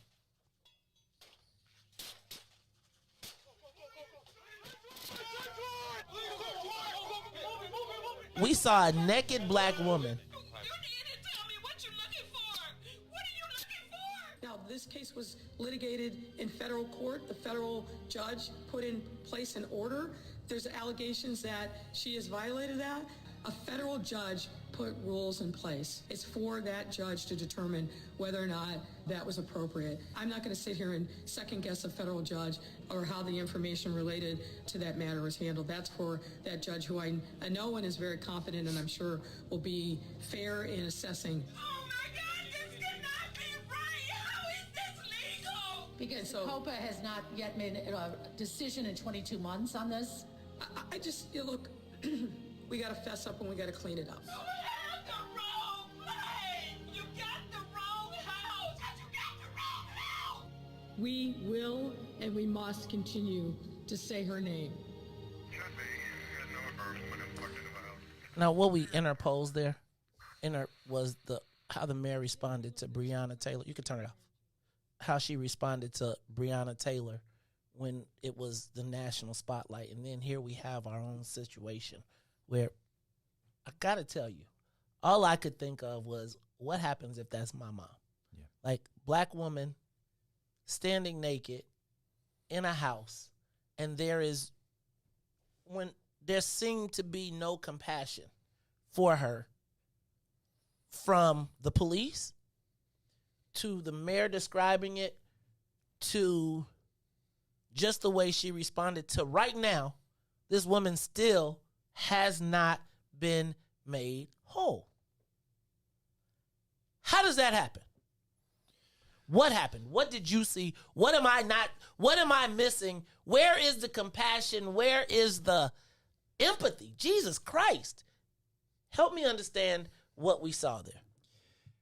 So some of the details, as you noted, the 163-page report has gone to the mayor and the superintendent and the head of COPA, and they get a chance to respond. So I'm not going to talk about some of the details at this point in time, but the details will be known. But there are some aspects of this. You put this in terms of empathy, compassion, and that's absolutely right. What we have here is a failed culture. They treated a victim after the fact in a way that re-victimized her. And that's because once this thing broke bad after the fact, everyone went transactional. Uh-oh, this is trouble. This is trouble for me. This is trouble for me politically. This is trouble for my job. And they treated it transactionally rather than approaching this from the perspective that it's government's job to make things right, not to re-victimize victims. You've got the right terms here, Mays. At a human level, at a humanity level, the government of Chicago failed this woman above and beyond the mistake that John Catanzara acknowledged that the department made. So here's a couple things that just stick in my craw as this situation handled. Joe, if I'm correct, this situation happened under Mayor Rahm Emanuel? At the very end of his administration, yes, February of 2019. So this wasn't something that the mayor herself really had to wear. She could have just said, this happened, and I'm going to make it right. Yep. What happened? Why did the mayor feel the need to jump in it on the side of the federal judge and of the law department? And then I gotta ask you, I know this is an awkward question, but this was a black woman seeing another black woman. Anyway, black woman seeing another black woman with a lack of any sort of, I feel like the mayor should have been mad at the people. Yep. At the department, and she could have won people over by snapping on everybody. Yep. But she chose to become the prosecutor. And when that woman, when every time I hear her say that woman, yep, all I could think of is a black woman, and I'm standing at a slave auction, standing on a block naked as men poke pride and decide she's not human. How does this happen? I don't know how it happens, except, as you're talking, I'm thinking the one thing, and you're right, the one thing that could have happened here is the mayor saying, not on my watch, that was the last watch, and we're going to make right of this, and not on me. And you're right, be measured by her response to it. What happened here was this played out for quite a while before she was aware of it. The aftermath, right, played out for quite a while before she was aware of it. And a lot of her people handled things in ways that were the opposite of what you just described. Back to that professional stuff you were talking about Back to earlier? that professional stuff. That's exactly right. And at that point, when the thing breaks bad publicly, this is a threat to her power. This is now a threat to her power. This is her Laquan McDonald, and she is a counterpuncher, and that's it. Her first instinct, no matter what the situation is to punch back. And that's what she did. But she was punching back at a victim. But she just punches back. That's not leadership. Well, we'll come back to that. We'll come back to that whole leadership thing. Joe, story gets a little bit more interesting to me, right? Because Mark Fleissner doesn't want to walk the plank. He does, I always tell people, when you get your staff, when you're a political hire, you make them sign their resignation letter when they come in the first day so you can hand it to them. That's a professional courtesy. Right. So use professionalism. Sign it. Then we don't even got to have this debate. Thank you for your resignation. Yep. Fleissner wasn't obviously in that position. And so he pushed back when the mayor, ordinarily when you get whooped or when somebody's got to take the fall, my man, you take the fall. And I'm going to be honest with you, Joe. I know how it works. You take the fall, you the man. They say, come back in a month. We'll give you all the law work you need. You'll be rich. You'll be fine. Do your thing. In a professional organization. Yeah. We see Fleissner in the paper telling us that he met the mayor in a park after. Hold on, let's go back up. So Fleissner leaves the office. Yeah, this is like movie stuff. It's like, but a terrible. This is a bad gangster movie. A bad gangster movie. So they tell him to walk the plank. He walks the plank begrudgingly. Yeah. Right? Because he was like, I didn't do it. You told me to do this. That's a whole nother story. He walks the plank. He goes to the Board of Ethics to get verified that he can do city business. Right? I remember I told you this. So he does the city business. They give him a clearance to be able to do law work. He sends it to the mayor. The mayor then sends an email out to the law department saying FYI. Joe, for the people in the back who might not understand what that means, what does it mean when you get a letter from the mayor that says FYI he's cleared to do, and it's emailed directly from the mayor? And was it directly from the mayor? So just a couple of points of clarification. Okay. When Fleissner made the request of the Board of Ethics to Yes. just be cleared to do this, he put in the letter that he had talked to the mayor, and the mayor was okay with that. Okay. Wait, they put this in writing, Joe? No, it was Fleissner who put it in writing and saying, just so you know, the mayor's okay with this. Now the Board of Ethics should be saying it doesn't matter what the mayor thinks, it's what the ethics rules are. And frankly, it was the right ruling from the Board of Ethics. So now that letter goes to the office of the mayor, and the mayor forwards it on to her peoples saying FYI. And that's all it says is FYI. No, okay. For the people in the back, what does that mean? I mean, if I get a letter from the mayor of Chicago, what is What is the tacit understanding? I got no problem with this. Okay. So now Fleissner, who has no problem with it, probably somebody in the law department is like, yo, I'm not signing off on this. I'm not putting my name on it because I'm going to go, you all are the comedy of errors and nobody is going to cover this. And now you send me an email that says do it. So now they're going to trace it. So apparently what happens, Fleissner doesn't get the work. Now help me understand, because I try to explain to my audience, you can be a lawyer and you can be paid in billable hours, right? Yep. So the city has a ton of work. Yep. Break that down for me. Yeah, the city doesn't have a law department big enough to handle all of its legal work, so it has to hire outside counsel for a lot of stuff. And frankly, police litigation is a place where we spend a lot of money on outside counsel, and you can get paid up to $295 an hour as an outside lawyer doing city work. You do the math from there. So I walk the plank, but then Mark Fleissner then. Help me understand this sordid story. They meet in a park?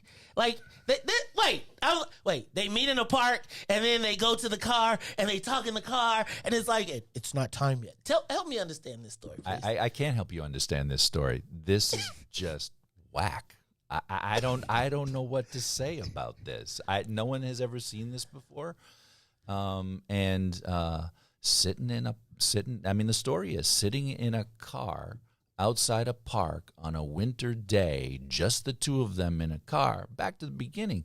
This is a bad movie that we're talking about here, but this is the mayor of the third largest city in the country. If that happened, you look at it, and I said before, correlation is not causation, but you're wondering, damn, what the heck is going on there? Okay. Joe, gotta ask you, because I'm sitting in this studio, right? Because I spoke out on a couple things during the uprisings. Yeah. I feel like the city was up for grabs, and I think the mayor was playing.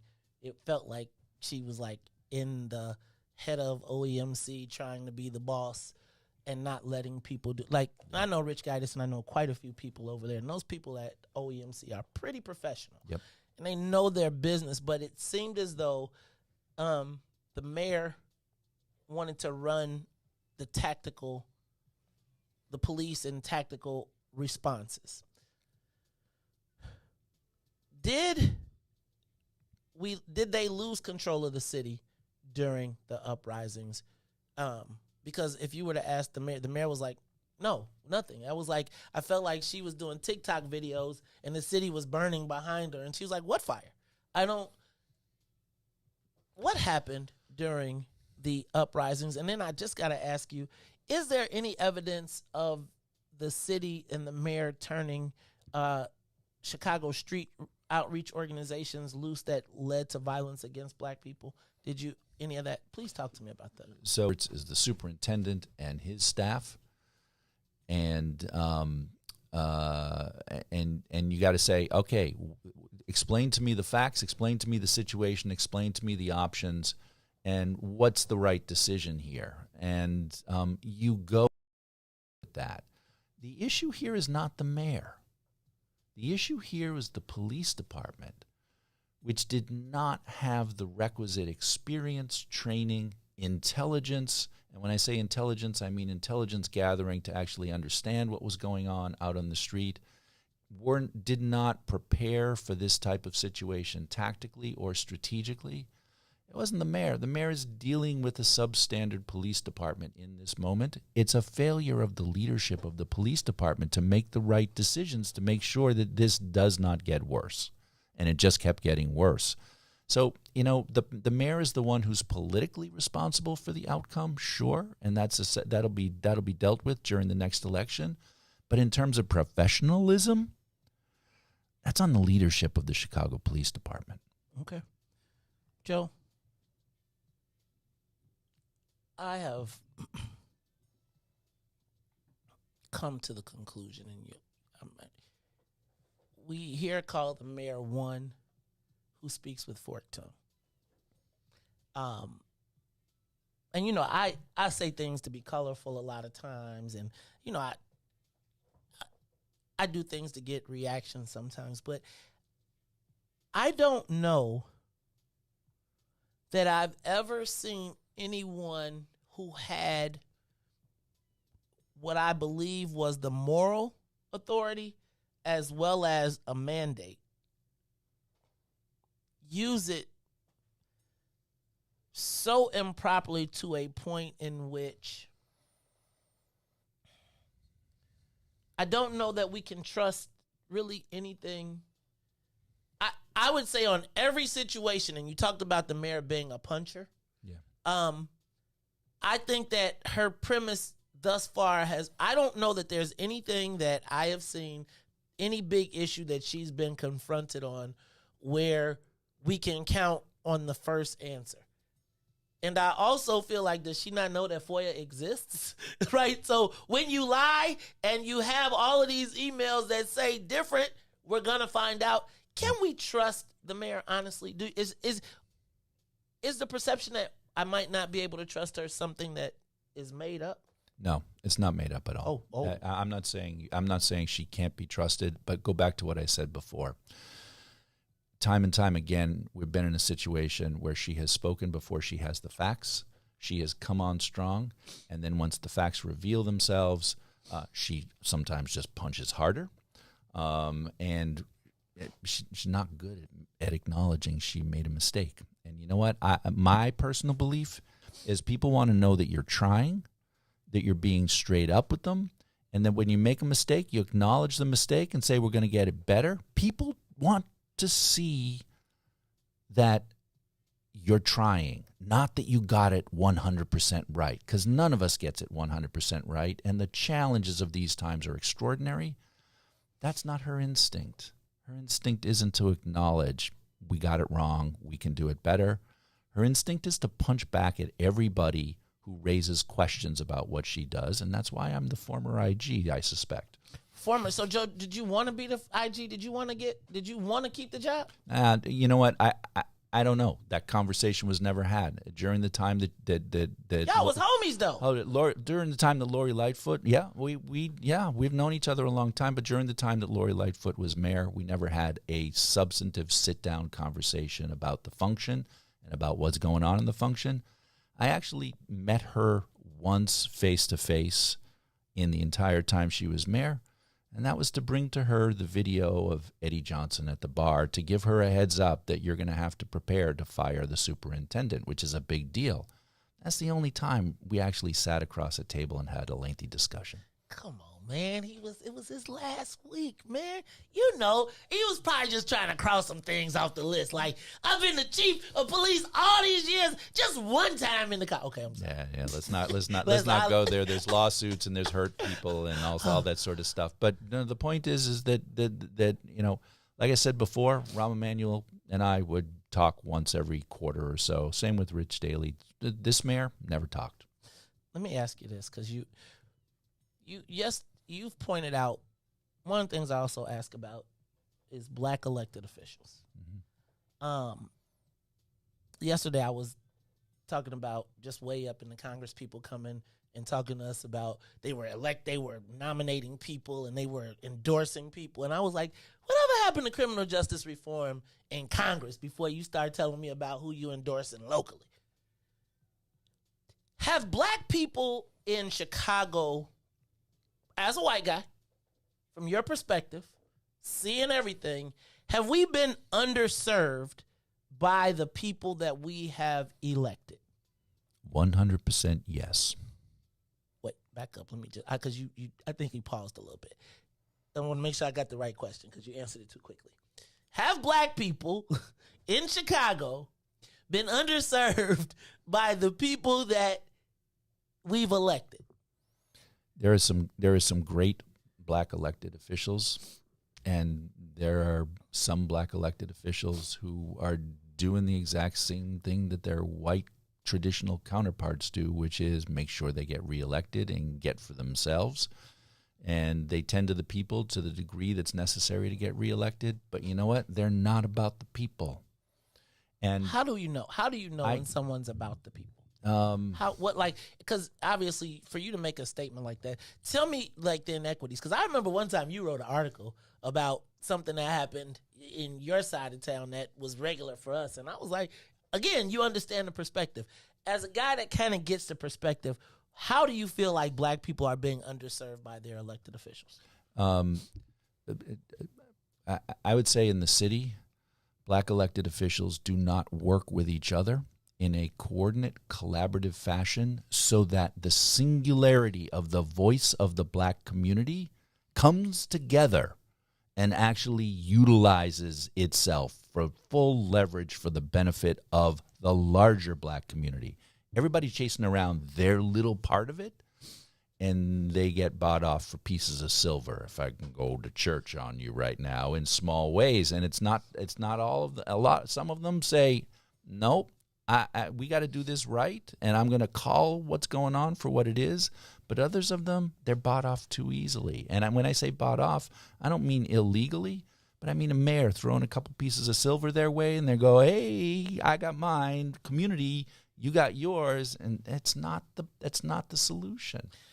Joe, should black people leave Chicago? I mean, what is our hope? No. What is the hope for black people in Chicago? You look at all the data. You get all the reports. Yeah. You get all the stuff.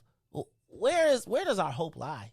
Hope lies in coming together and speaking with voice. The hope lies in activism. The hope lies in, I don't know. We got to try harder and we got to try smarter is what. And when I say we, I mean that. Yeah, I'm an older white guy who's talking, but this is for the good of this city.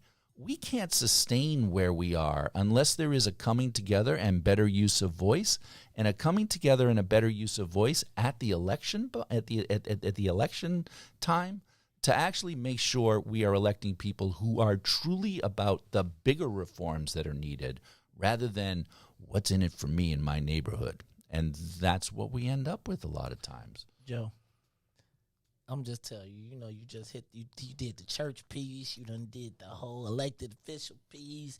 You got a little swag. We saw you bobbing your head. Let me ask a question, Joe, because it's been bantered around a lot.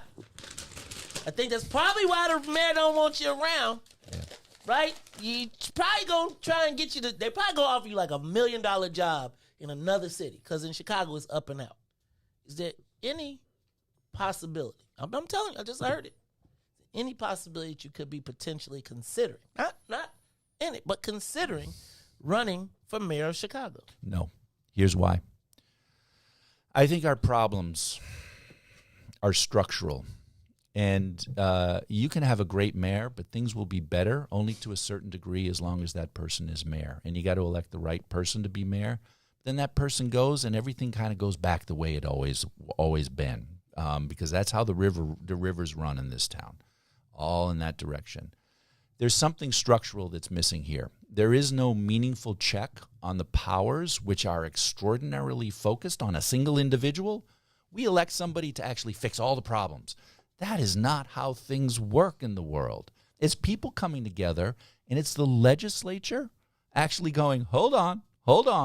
Let's actually look into what it is that we're about to vote on. Let's look at it, what's going on behind the face of your proposal. Let's find out how much it costs, find out who it benefits, let's talk about what the metrics are, and then follows up after they vote on it that says, are we doing what we said we would do? And calling people to account through committee hearings. It's called checks and balances. Why is that such a hard thing? Like, I feel like I just... In Chicago. It feels like your answer is you're not supposed to ask, like you're a bad person if you ask questions. So there is one thing that is missing in Chicago that is not missing in the rest of the United States of America. Chicago doesn't have something that's called a charter. A charter is a constitution for a municipality. It's a higher form of law that sets how the power is held. You can't violate that constitution because the people can sue you for not following the Constitution. Chicago is the only major city in the United States without a charter. And so everything here in this city, this is what it feels like to me, and I think this is what it looks like to lots of people all over the city, is that Chicago is like a car speeding down the highway, and the highway's got no guardrails and no lane dividers, and we just all over the place on the basis of who's in charge, right? That's not good governance, and that doesn't serve the people well. We need a charter. We need a constitution that says, no. This is how the power is distributed among the players, and this is how legislation moves, and these are the standards, these constitutional higher standards for a lot of how we go about what we do.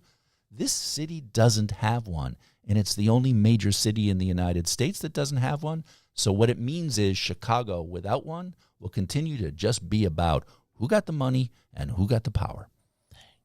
Joe, will you disappear from the public space? Are we going to see you anymore? I mean, I know you got to watch that mayor, man. I'm telling you, Chicago people, are you going to be here still, or what's your next? This is my home, and I'm going to be here. And as you said, I know a lot of things. The one thing you can't do as IG is you can't speak into the political space. Mm-hmm. You can only speak from your reports and your work. I'm not the IG anymore. And so the implications of what it is in those reports as they move forward, what I know from what I've seen over the years, I intend to be fully engaged in the civic space. Ooh, I can't wait. Hey, you gonna do a podcast? Because if you want one, we'll hook you up. I know it's what's in it for the Black People Media, but I'm sure I could get Riis to come in here and cut your spot. And I'm telling you, then you appeal, because that's some good stuff, man. I can't wait to hear. So what's next though? Just what's next? I got book. So here's what I'm telling folks. Okay. All right. I'm in conversations with folks about some multimedia projects, some writing projects, and I'm in some conversations with some universities about also some form of relationship.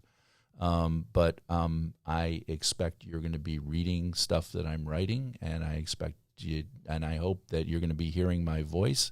Maze, I hope you hear my voice on your show in the future, because that other perspective, that connect the dots perspective, that what's going on perspective behind the face of things, there's not too many people who have been privileged enough to actually be on the inside to see how it works. So I hope you have me back. Hey, Joe, let me just tell you, you got an open door policy. So this is what I'm going to say right now. Anytime you drop a report, anytime you got something, whatever it is, we want you to come here and break it down for us and help us understand. I think that, guys, Joe gives you the perspective. I always say I was, I was the black. I worked on the dark side of things in politics. Joe worked on the light side of things in politics, and I think it's a unique perspective that a lot of us need to be able to be privy to. Because once you see it, it's like you can't forget it. And sometimes if you're on the bad side of things, then you like, let me get in. If you're on the good side of things, you be like, damn, what can we do to change this? And I think we wound up in the same place, because our show started out like Inspector General. Now I'm like, Inspector General? Well, I wouldn't. But I'd be like, did y'all read this report? Y'all check out them heat maps, and all the investigations sound sexy, but I got to encourage you to check out the audits. Hey, man, great work. We appreciate what you do, even though a lot of times people don't really, when you hear the IG, you be like, oh. But I think that you have been a credit to our city. And I would tell you that reading your reports has made me say that you have a very unique understanding on the perspective. And now that you come from Boston, too, that really makes me impressed. So, Joe, thank you for being here with us, man. We appreciate you, my brother. And come on back anytime you want to. Thank you, Maze. All right, y'all. This is the Maze Jackson Show. We're going to take a quick break. And when we come back, Ruthie would have been all crazy. It's all good, though. We'll be back after these messages. The Maze Jackson Show. We'll be back after this break. WIFTBPM. Today we learned that a Kentucky state grand jury found that the officer responsible for killing Breonna Taylor. Rulings like this one set us back and come as yet another challenge to the hard work and progress we've already made. It means we fight even harder against the systems of inequality and injustice designed to keep too many of us down. We will and we must continue to say her name. We will and we must continue to demand justice.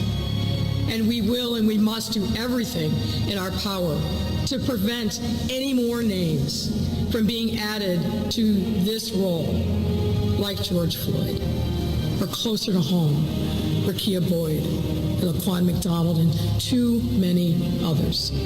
I want you to know that I support you and will do everything in my power to protect you. Regarding the CBS 2 story last night about the raid on the social worker's home, why did your administration go to court to try and prevent the body camera video from being broadcast? And why is your administration asking a federal judge to punish Miss Young for sharing video of her own home being raided? And I watched that video.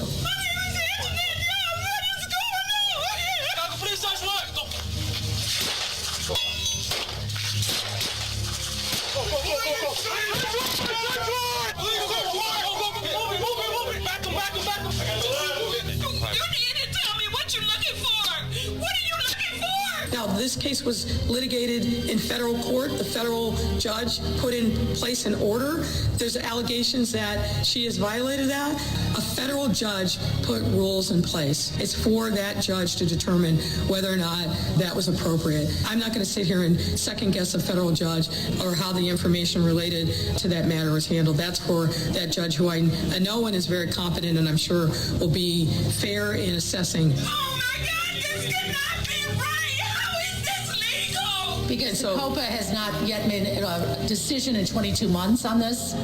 I just, look, we got to fess up and we got to clean it up. You have the wrong place! You got the wrong house! You got the wrong house! We will and we must continue to say her name.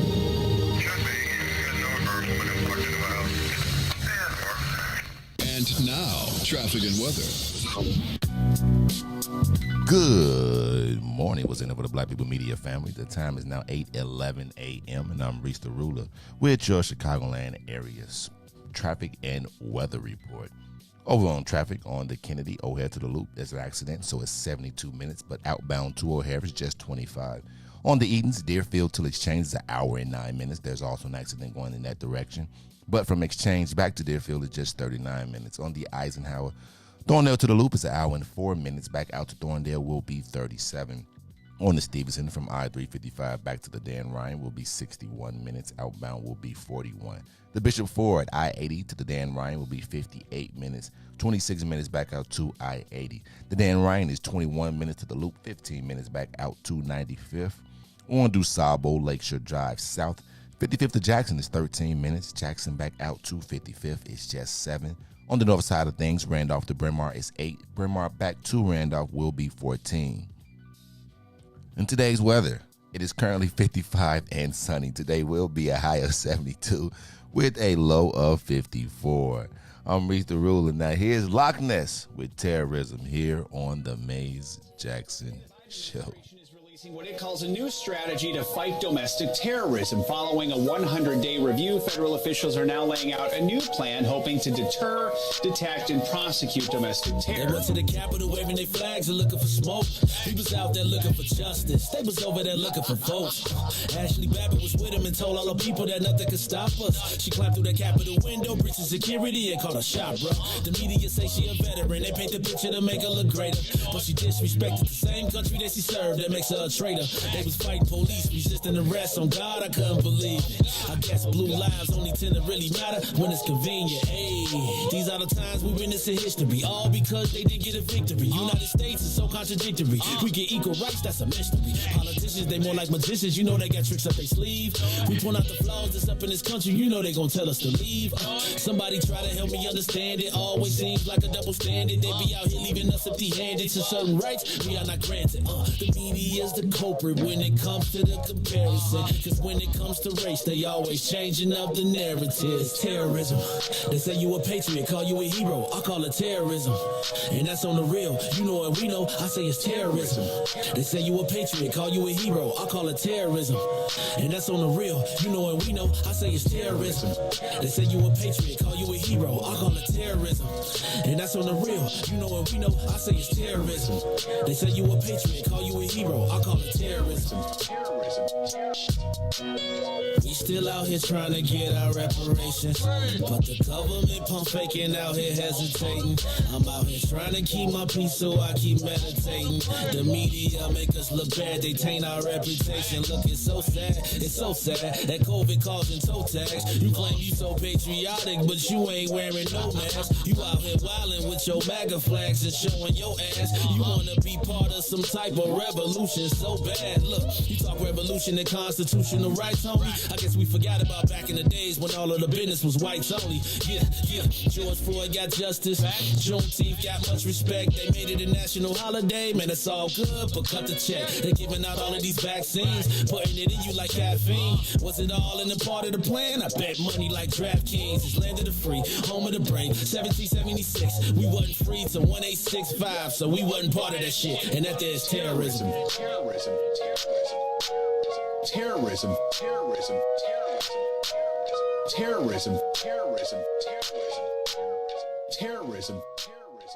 Back to the Mays Jackson Show. You are listening to the most dangerous show in the morning. This is What's in It for the Black People Radio. Mays Jackson. Mays Jackson, the most vociferous advocate for black people in the world.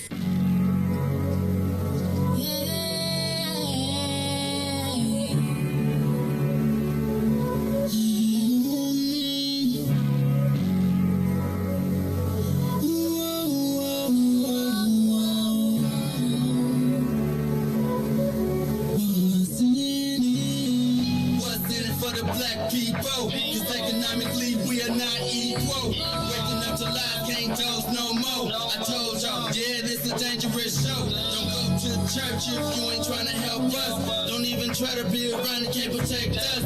We see the lies now of the politicians. We need money and no symbolism. It's Mays and Riis and Ruthie and Todd, explaining how we all come from God, giving us tools to beat the odds. If we united, our movement gon' stop. If they ain't trying to help us, they ain't trying to do nothing. We gotta do something, we gotta stop running. It's time to confront the problem. Really, you expect you oppressed to solve wrong.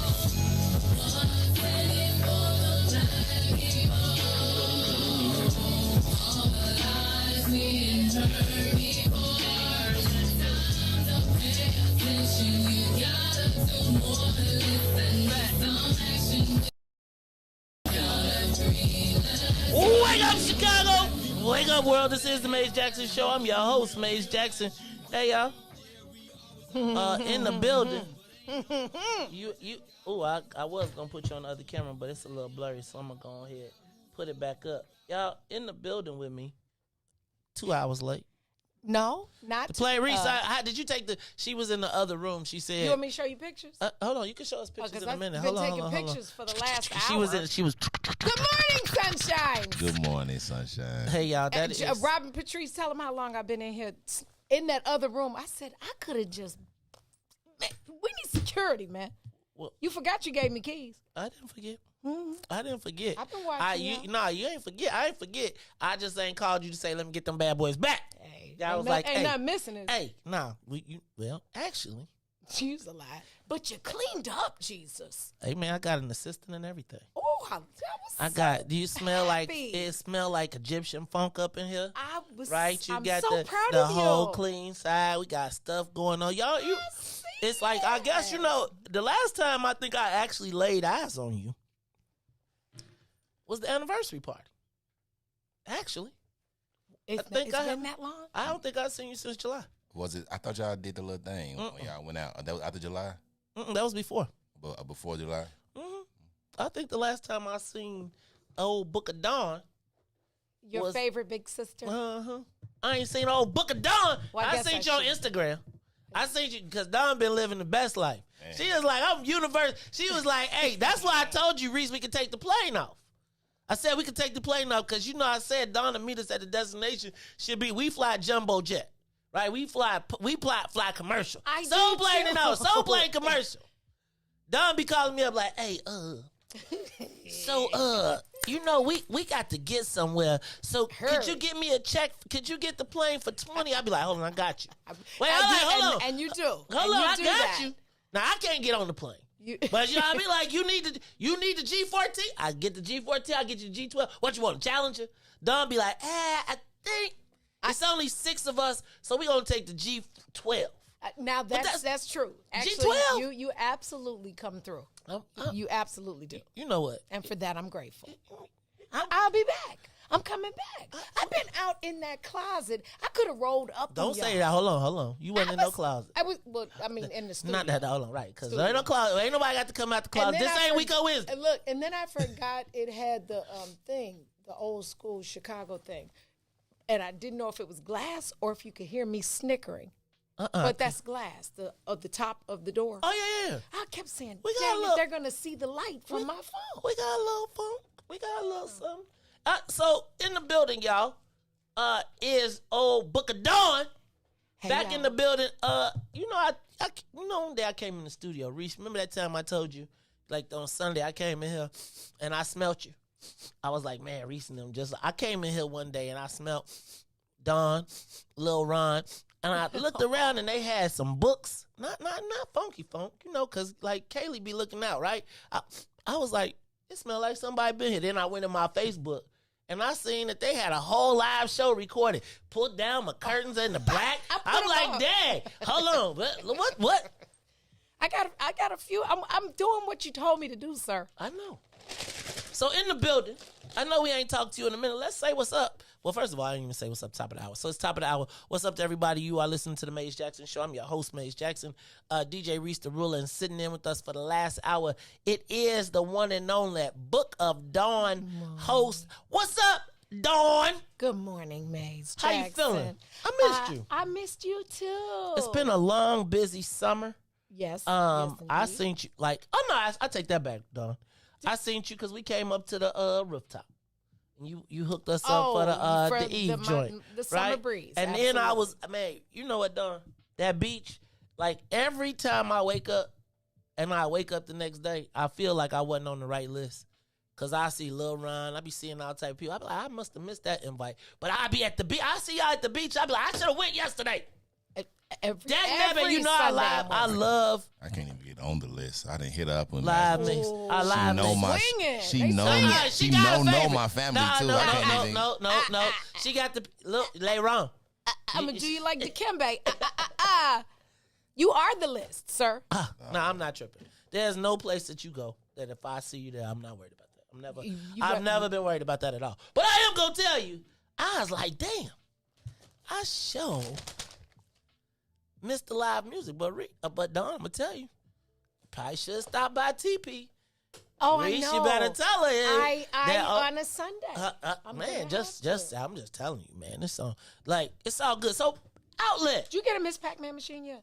I got Miss Pac-Man. I got air. Oh, we had that. We got air game. Okay, because I do Miss Pac-Man. We got millipede, centipede. Man, Big Swill done opened up a raw store. He got all type of stuff going up. What's that? Oh, I forgot you. You know, for the smokers out there, Big Swill got. Oh, guess what I learned? What? Wake and bake. I know what that means. Do you wake and bake? No, I thought with that when you wake up and they said wake and bake. I said, oh, you wake up and then you like. I need some wake, bake, and take. I need some wake, bake, and take. So why is it baking? I just want you baked. Yeah. Oh, like cooked or like done? Baked. You know, like when you've been able, like you baked. I don't. Like my cousin. Who wants to wake up and do that? When you're high, you're baked.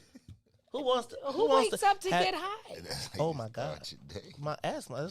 My asthma cousin. Yeah, I thought you said my asthma. And I asked my cousin, and shoot, and if you could add the 3-piece to that, like if you could add the wake, bake, and get you some. Shit, like who wants to do that?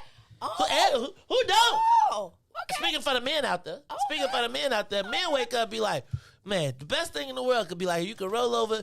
For my cousin say. He said you could roll over one way, hit the B, roll over the other way, hit the B. Oh, okay. Or the P. Well, you know, I've always been one of the fellas, so I understand. Of course you're with Dawn, Lisa, because you like a church girl. Yeah. Well, hold on now. Thank you, Lisa. I appreciate you.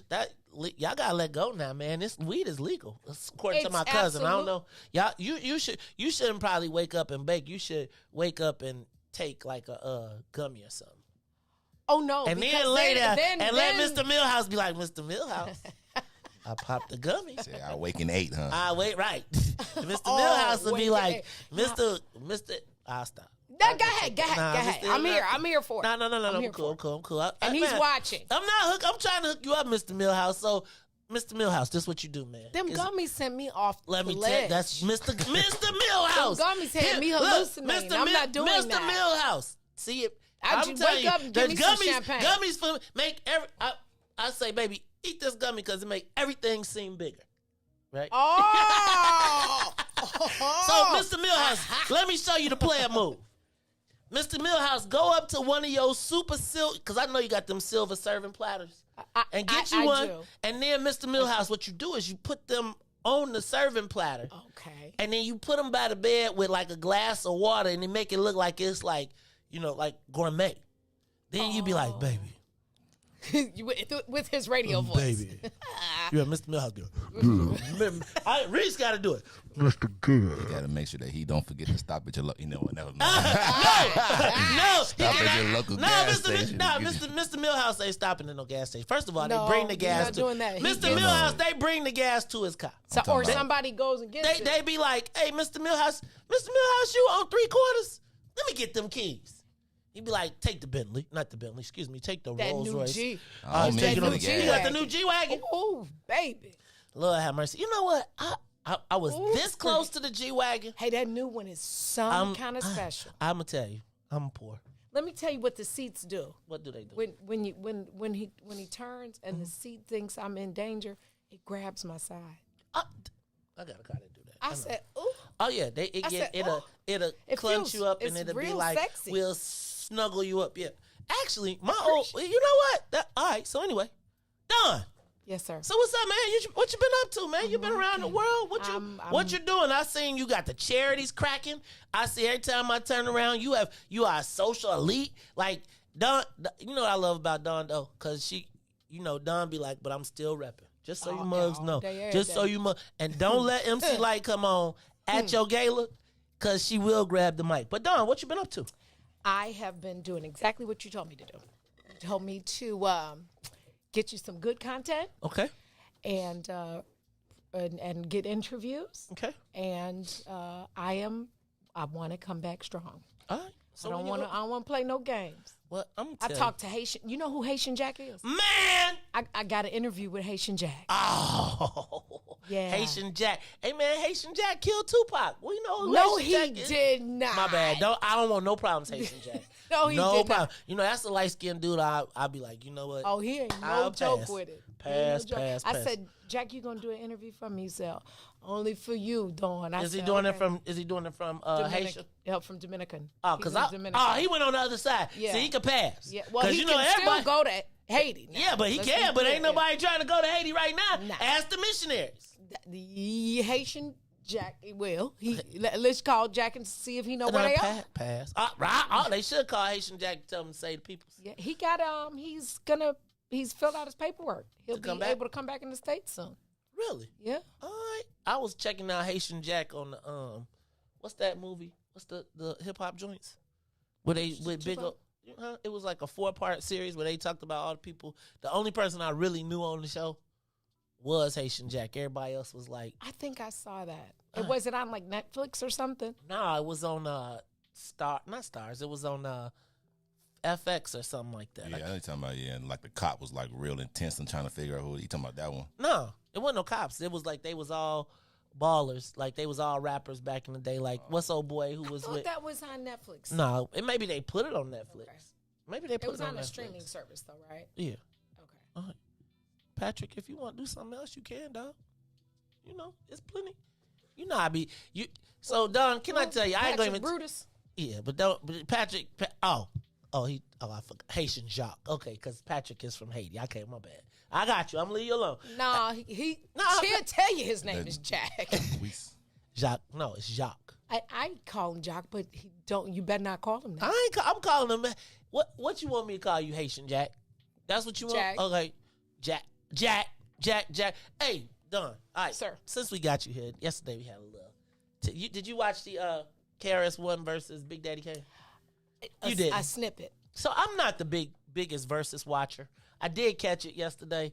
I had this little thing yesterday. So, and then shout out to Jamalita because she had Rakim in town. I was there.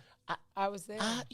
I was there. It was actually, Rakim, the God is so unapologetically himself. But he was in his own thing. I'm with you on that, but can I ask a question? You think he could beat KRS-One? No. Thank you. Nah. Thank you. Just wanted to put it out there. Nah. So respect due, but right. Hell Rakim ain't got the catalog. No. Does he. I said Rakim, Don. I said if you was in a car ride, Rakim gets you to Kankakee. You will rock out to Kankakee, but you got to get the champagne. You done. Hey, did you hear that rhyme that KRS-One dropped when he said when he rapped when he's competing with he's the cocaine off the cuff. I still got to say he that the dopest ever. Chris might have. I don't know how he went out. You know, I think the time changed on him. But like just watching him in that show, I just was like, good God. He's too conscious. He's always been. That's why he never crossed over into this commercial Meek Mill, like all the trap I love, but he has always been too conscious. I'm just curious, who could beat Chris really in a freestyle battle? I don't know. I'm gonna tell you now. Who wins though? Okay, so now if you went the greatest. So I said yesterday, let's put these people on the list. If you had Rakim, you got LL Cool J. Mm-hmm. You got who did we just say? KRS-One. And who was the last one I put on there? Who wins? Let me see. I got it. In a freestyle. Nope. Best catalog. Best rapper. Like, and I think like to me it's got to be all of it. You said LL Cool J yet? Okay, so hold on. He I said here was my four. LL Rakim. LL Rakim, Big Daddy Kane, or KRS-One. The Scarface fit in that box? That's no Scarface. Scarface is an older. He's a little bit. So who goes? LL Cool J, Rakim, Big Daddy Kane, or KRS-One? Can I call a tie? Who would you call in a tie? LL and KRS-One. LL is dope. No, LL is beyond dope. I don't think people give him. I think he's transcended so much that you just forget the whole rapper LL because he done been on so many 3 million SVUs. Yeah. LL, yep. So but they're two different. They're two different categories. Huh? Like LL has the commercial acceptance that KRS-One never had. I got you. It's all different genres. But if you got to play one tape, one greatest hits album, I would play LL. I think if you take LL, you can't miss. Yeah, I would take it. Like even if you mad, you can't miss. All right, Ice Cube ain't in that. He ain't in that one. No, Ice Cube will be here though. When? This weekend. For what? The Victory? concert. What concert? I don't be knowing, man. I'm old. Cube and they don't be the inviting whole West Coast joint. I'm not the West Coast. I don't want to see Spice One. Sorry. You going down, ain't you? I'm not. I'm going to Alabama to see them play Tennessee. It's the dang. cigar game. You get to smoke in the stadium. Oh, after really? The game, yeah. I want to. I like Tennessee. Obviously, I know you like Excuse me? No, you know what? So Exactamundo, Fondo. No, so again, Tennessee was like the first school that like Tennessee. Bolingbrook, our star quarterback went to Tennessee Okay. and during Johnny Major's era. And so it's like, you see your guys go. Sure. Like even my Ernest Crank went to Iowa, and as much as I hated Iowa as an Illinois guy, you always do that. All right, Don. I went to your school. We did a tailgate. Millhouse school? did a tailgate. We went to Illinois to the I football seen game. that too. Nobody asked me. It's okay though. It's all right. You can always. I go. be seeing. I don't have to. I be ask. seeing. You don't have to ask. I be seeing. I did. We're used going to to Dubai I'm not messing around in with Dubai. 2 weeks. Oh yeah. Okay. You're not going. You don't. I ain't messing around with Dubai. Oh. But however, very shortly we are about to celebrate our wedding anniversary. Yes. So- You're welcome. I think I'll forever be a part of that. Yeah, I think you will too. Y'all know. I told y'all Don used to be the plug. right? I would come be like, the outlet, Don's the restaurant. outlet. Oh, the outlet. Yeah. The restaurant, Don had behind the brown door. The restaurant. MVs, every time I go, MV. Every time I'll be like, Don, I'm going on a date with Carrie.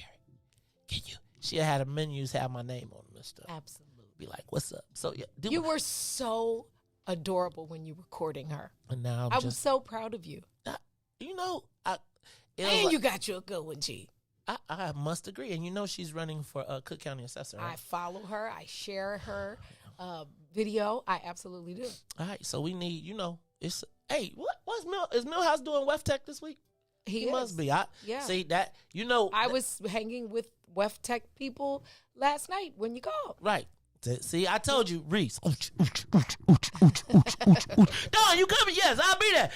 What time you need to be? Hey, listen. Be there. Right. Don, what time you gonna be there? Yeah, I'm gonna be there, Mace. I got you. Yes, I'll be there in 5 minutes till. I promise you, I've been sitting out there since Tennille. I thought Tennille was gonna call you and blow my cover. Let's check this out though. She's saying it like she was here at like 6:05. I was here at 7:10. She's like 6:05. 7:15. Come on. That's no, we got a time date stamp on this mug. No, 7:15. All right, I believe you. I believe you. All right, y'all, we're going to take a quick break. And when we come back, I want to talk about, it's the Ahmaud Arbery. Jury selection begins today. And, did y'all, I really feel like we need to just talk a little bit about the Joe Ferguson interview. I mean, because that was a good interview. Dude basically was like, we can't trust the mayor. I know. And so look, Don, I know you got money to make. So I'm gonna talk a little bit about that. You can jump in, tap out on that. But that Joe Ferguson interview, I feel like I might have to go back, chop it up, and play it. And I'm so sorry y'all missed the answer on the city burning down. But he basically said they turned them loose on us. Yeah. I think the worst part about that was the lack of communication. It speaks volumes in the silence that he's not being reached out to. Oh, yeah. Yeah, that's unfortunate. Can I tell you the crazy part, though, was that if it wasn't for those uprisings, we wouldn't be here. And it was like, think about how many people that we supposed to trust lied to us. And then here you got it's like we got to wait for the white boy to come tell us the truth that we already knew. Yeah. Mace Jackson Show. I got the Book of Dawn sitting next to me. Yeah. DJ Riis, the ruler, with his happy emoji hat on. We'll be back after these messages. The Mace Jackson Show will be back after this break. WIIFTBPM. Oh, man. They done messed around and gave New Era Chicago their own radio show. What they do that for? You done messed up! So what we doing, bro? Man, we talk about power. Did you say power? Not rights and equality, but power. We ain't begging, we building. In that order, Chicago, and we got dope segments. Hey, yo, sis, holla at them. Peace and love, family. It's Sister E of New Era Chicago in the building, dropping the statistics, holistic, and of course the ballistics. Good for the mind, body, and the soul. Let's get it, family. And this your boy D Cook coming with straight facts. If you don't know, now you know. And this is your other sister, Omo Oya Music, coming in peace, love, and light, getting real with my people so we can quit with the bull spit. And this brother E, and I'm gonna wrap it up with the power surge. Listen, it's going down every Wednesday night, 5 to 6 p.m. Tell a friend to tell a friend. It's the Black Power Hour, New Era Chicago Radio on What's in It for the Black People Media. All power to the people. All power to the people. All love it. Yeah, I love being black. Hey, do this for my people. And now, traffic and weather. Good morning. What's in it for the Black People Media family? The time is now 8:38 a.m. and I'm Riis the Ruler with your Chicagoland area sports, traffic, and weather update. Well, for the traffic on the Kennedy O'Hare to the Loop is an hour and 4 minutes. Outbound back to O'Hare will be 21 minutes on the Edens. Deerfield to the Exchange is 58 minutes. Exchange out to Deerfield will be 30. On the Eisenhower, Thorndale to the Loop is an hour and 9 minutes. Back out to Thorndale, just 37. On the Stevenson, from I-355 to the Dan Ryan is 57 minutes. Outbound 41. The Bishop Ford, I-80 to the Dan Ryan is 1 hour, 26 minutes back out to I-80. The Dan Ryan is 17 minutes to the Loop, 15 minutes back out to 95th. On DuSable Lakeshore Drive South, 55th to Jackson is 13 minutes. Jackson back out to 55th, just 7. On the north side of things, Randolph to Bryn Mawr is 8. Bryn Mawr back to Randolph is 14. Today's weather is currently 57 and sunny. Today will be a high of 72 with a low of 54. I'm Riis the Ruler, and just because we got Don Millhouse in the house, here's So Good here on the Maze Jackson Show.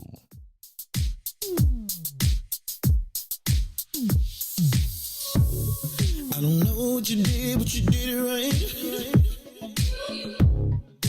Girl, you make it look so easy. Everywhere you go, heads turning left and right. Can't say you a dime, you're a 20-piece. Cause girl, you're the reason I be acting funny. Everything in me telling me don't let you get away. And all the guys looking like they wanna love you. Every day I'm your body, got none over my dead body. Why you gotta look so good? Why you gotta look so good? Why you gotta look so good? With your hair done, nails done, when you put that grown on, why you gotta look so good? With your hair done, nails done, when you put that grown on, girl, why you gotta look so good?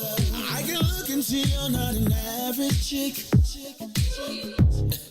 You're shutting it down everywhere you go. Girl, I want you as bad as I want a check. Cause you're sexy from head to toe. Girl, you're the reason I be acting funny. Everything in me telling me don't let you get away. And all the guys looking like they wanna love you. Every day I'm your body, got not over my dead body. Why you gotta look so good? Why you gotta look so good? Why you gotta look so good? With your hair done, nails done, when you put your grown on.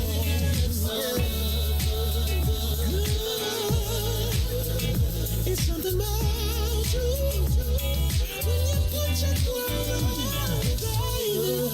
When you're waking up straight out of bed, girl, why you gotta look so good? Or when you're at the job just taking a break, girl, why you gotta look so good? In the club turning up, why you gotta look so good? On the dance floor giving more, why you gotta look so good? Why you gotta look so good? Why you gotta look so good? You are listening to the Maze Jackson Show. I'm your host, Maze Jackson, and sitting next to me, somebody said he might have wrote the song for her. It is Miss Dawn Millhouse in the building. What's up, Miss Millhouse? How you feeling? With my hands, how you feel? I'm good, man. I'm feeling real good. I'm so proud of you. Why? Because you just keep on going. You know what, Dawn? I remember I came in here, and, well, it wasn't in here. It was over there. You was in there, Yep. all 14 of y'all, and Yep. this was just space. Big old wide space. And a little, We had crates. We had yeah, pallets. that Sonya Sonya was used standing. to stand on pallets, and I would try to put the boards up there, and she'd be like, "I'm not sitting on that," because you know if She'd you be roll standing too far, right about here, but Yep. there were no walls. Yep, there was no walls. It was all out I here. have We had pictures tables. of that. I do too. It's a long way. You know, we just can't stop. You know, it's like when you're a business. Like I've been in business as a business owner since 1999. I think that's what my jacket says. And in 1999, it's like you go through it. You go ups, downs, you back around. You learn how to adapt. But when you got a vision, it's like, quite frankly, you know, sometimes you got to adapt. Mm-hmm. But the beautiful thing is you keep going. Yeah. You just keep going.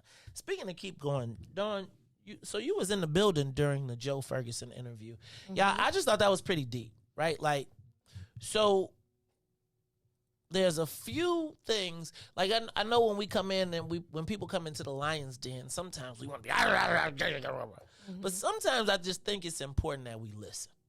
Right? And that you hear.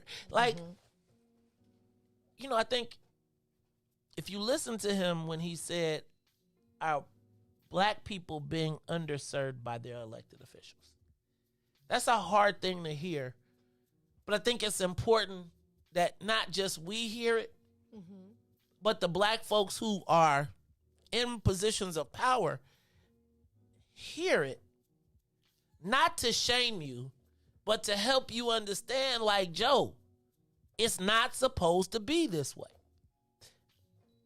I would tell you that probably everybody in the studio has been blessed, probably beyond measure, and don't necessarily have to face all of the challenges that, don't get it twisted. As Riis told me when I got my blue check, he was like, you got your blue check, but you still OJ, right? Right. And I think we all, no matter how much we succeed, I was talking about my experience at the Porsche dealership, and it's like still same kind of feelings, same kind of issues. But I think for our black elected officials, when you hear the inspector general tell you that you can be free, like you got a job to do for your people, sometimes we are so in desire to be in the good graces with the mayor or the president or whoever it is that we lose our larger, broader sense of perspective. Sure. And I just think, I thought it was important for black folks to hear it, both black electeds and black people, because we have tend to settle for less than. And when you hear the white boys say, hey, by the way, y'all are settling for less than, at least makes me feel like I ain't crazy. Because I you know, when I be, what's in it for the black people? Why do the black people be like, man, dog, chill, Joe. Like, when you go to the meetings, I'm going to tell you, it sucks to be made sometimes. Yeah. But it's because the dude said, if you look at the heat map, he said the poverty correlates with the lack of education, which if you red, you suck. If you green, you good.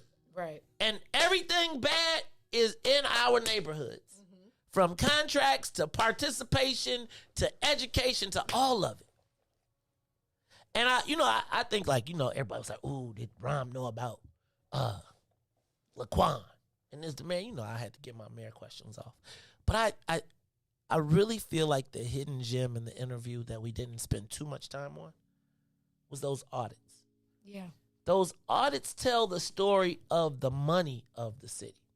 Where does our money go and how do we not participate? And you heard the man say everything. Like, check this out. He did the what's in it. He summarized almost every show that I scream at y'all about. Sure, he sure did. And then don't let Ruthie tell you, but he had the data to back it up. Like, I'm not pretending that we're getting played. He's like, y'all getting played. Yeah, he was very clear. Like, let's be clear. Like, yeah. Let me just say something that you said that is really probably as important as the hidden gem in the interview, because there were a lot of nuggets in that interview that you almost have to rewatch it to really be able to hear it, because like often we do react without listening, right? And so we never really truly allow ourselves to hear what is being said. So if you're already fighting, you can't talk and listen at the same time. But being able to listen is not a skill set that we do well.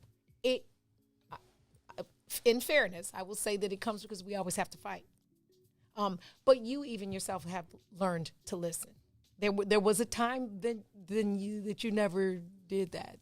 Sometimes recently, not like recent because I haven't seen you in forever, but being able to hear, they're all not the devil.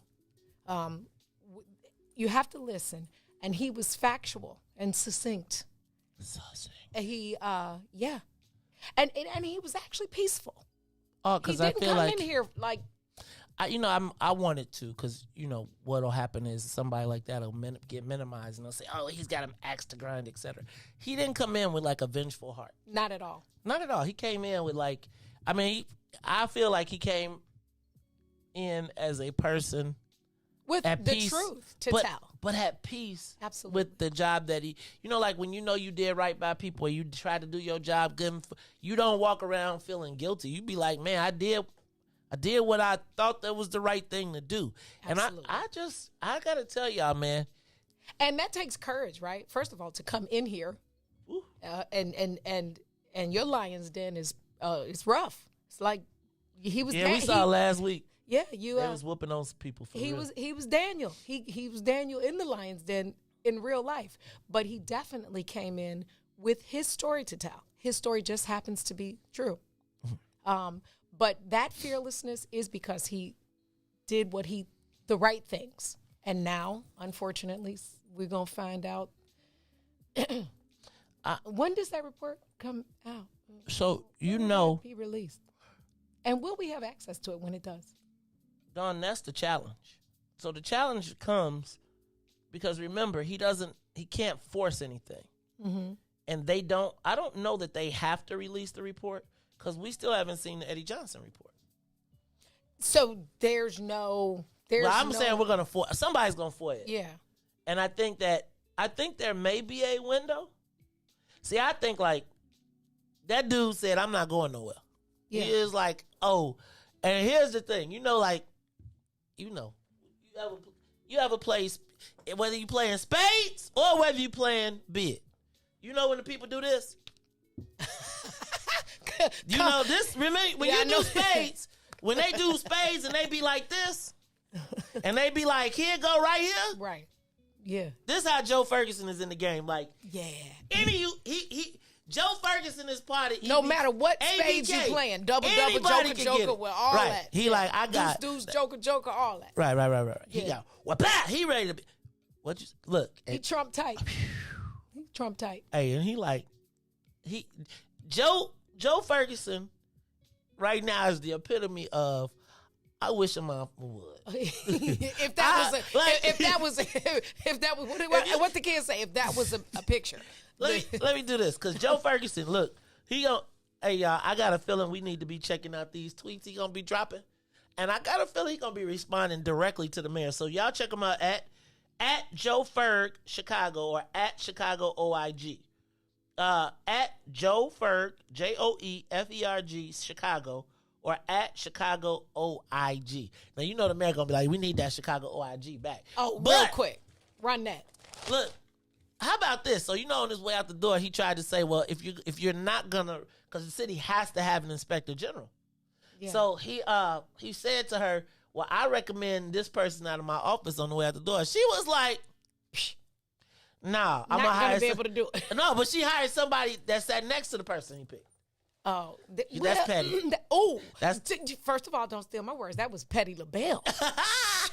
Petty Pablo. That was all kinds of petty. See, Don, I'm gonna tell you too, and you should have popped in at the end because I was gonna let you do the Chicago testimony. Oh, I was gonna let you do I was gonna standing in the dark studio. No, I'm saying I was gonna make you. I had that already for you because science. I get scared to I don't interrupt you. Yeah, don't. I've been on the tail end of opening the door. Yeah, I didn't want that. What you thought this is? The Mace Jackson? What you thought this was? I was like, we been doing hundreds around here. I was texting Robin Patrice like, he ain't never. I'm waiting for the break. And I said, like, ain't no break. Ain't no break for this one. Look, we got him for an hour. Look, I'm not interrupting. Check this out. This dude ever. said, we cannot trust the mayor. He said, period. Period. No. He might as well have said, you heard me at the end. He was so calm about it. Did you also notice he started dropping his he's getting close to doing the white guy with the black accent, so he started dropping his S's. And he did get comfortable. Hold on. Yeah. Hold on, Joe. All right, hold on, Jay. Joe. Black people like you when you stay white. When you start trying to be white, black people like white people that be white that know they white. And we're good. And be comfortable with that. They'll be talk to you. They'll chill with you. Yeah, don't it's do that the moment white when you mic start don't doing do the white mic thing. Right. Once you start doing that, that's it. Yeah, man. I'm just tell you that Joe Ferguson, Anjanet Young. So it was crazy to watch the first time he heard the Anjanet Young spot. And then when I put it back on, I played it out there before he came in. And I mean, dude face just dropped. Yeah. It's hard. It's hard to watch. It's not hard. It's hard for us because we know what didn't happen. So when we watch it, there's an anger. There's an anger. There's all those emotions come back. I just don't know how people can sleep knowing that they mishandled that. I don't know how you sleep at night. Because the value of black people is a lot less. And right, but it's black people sleeping that I'm talking about. I'm talking about the black people that sleep. That's why if you're a black person that thinks you're an old white man, then you're not going to have compassion. If at the point in which you finally get the kids back in school and your answer is, I'm going to celebrate this with scotch and a cigar, you got to recognize who we're talking to and the level of empathy. When you got when you've got the mayor saying, arrest those boys regardless of the evidence and we'll send the police to go make some, because that's, you're used to doing that. Well, and so you guys got a playbook for that. So who is this person that we got sitting in our spot? And I know it's a lot of people, right? My sister hit me up last week and she was like, it's a lot of people that's happy with the mayor. And I love me some Tennille. I want y'all. She gonna keep you straight your whole life. She has, but we keep each other straight. True, right? Iron sharpens iron. Because all I want is more for us. All I want is better for us. It blows me that the white boy comes in here and tells us like, y'all getting played, like straight up, like I'm straight, like I'm not mad, like I live it. You can live with that again, but I'm just telling you, you're being underserved.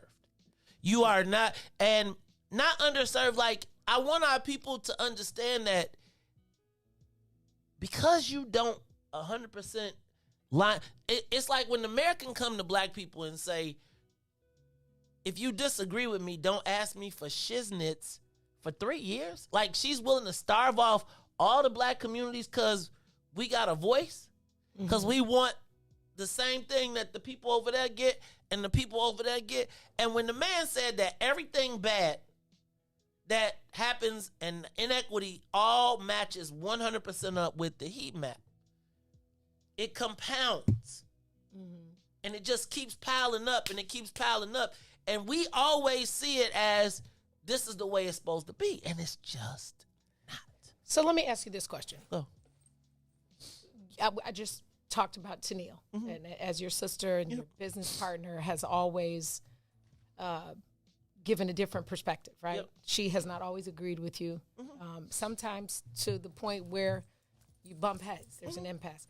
Who ultimately then is responsible for her lack of empathy? Is it the immediate people around her, or because somebody else is culpable?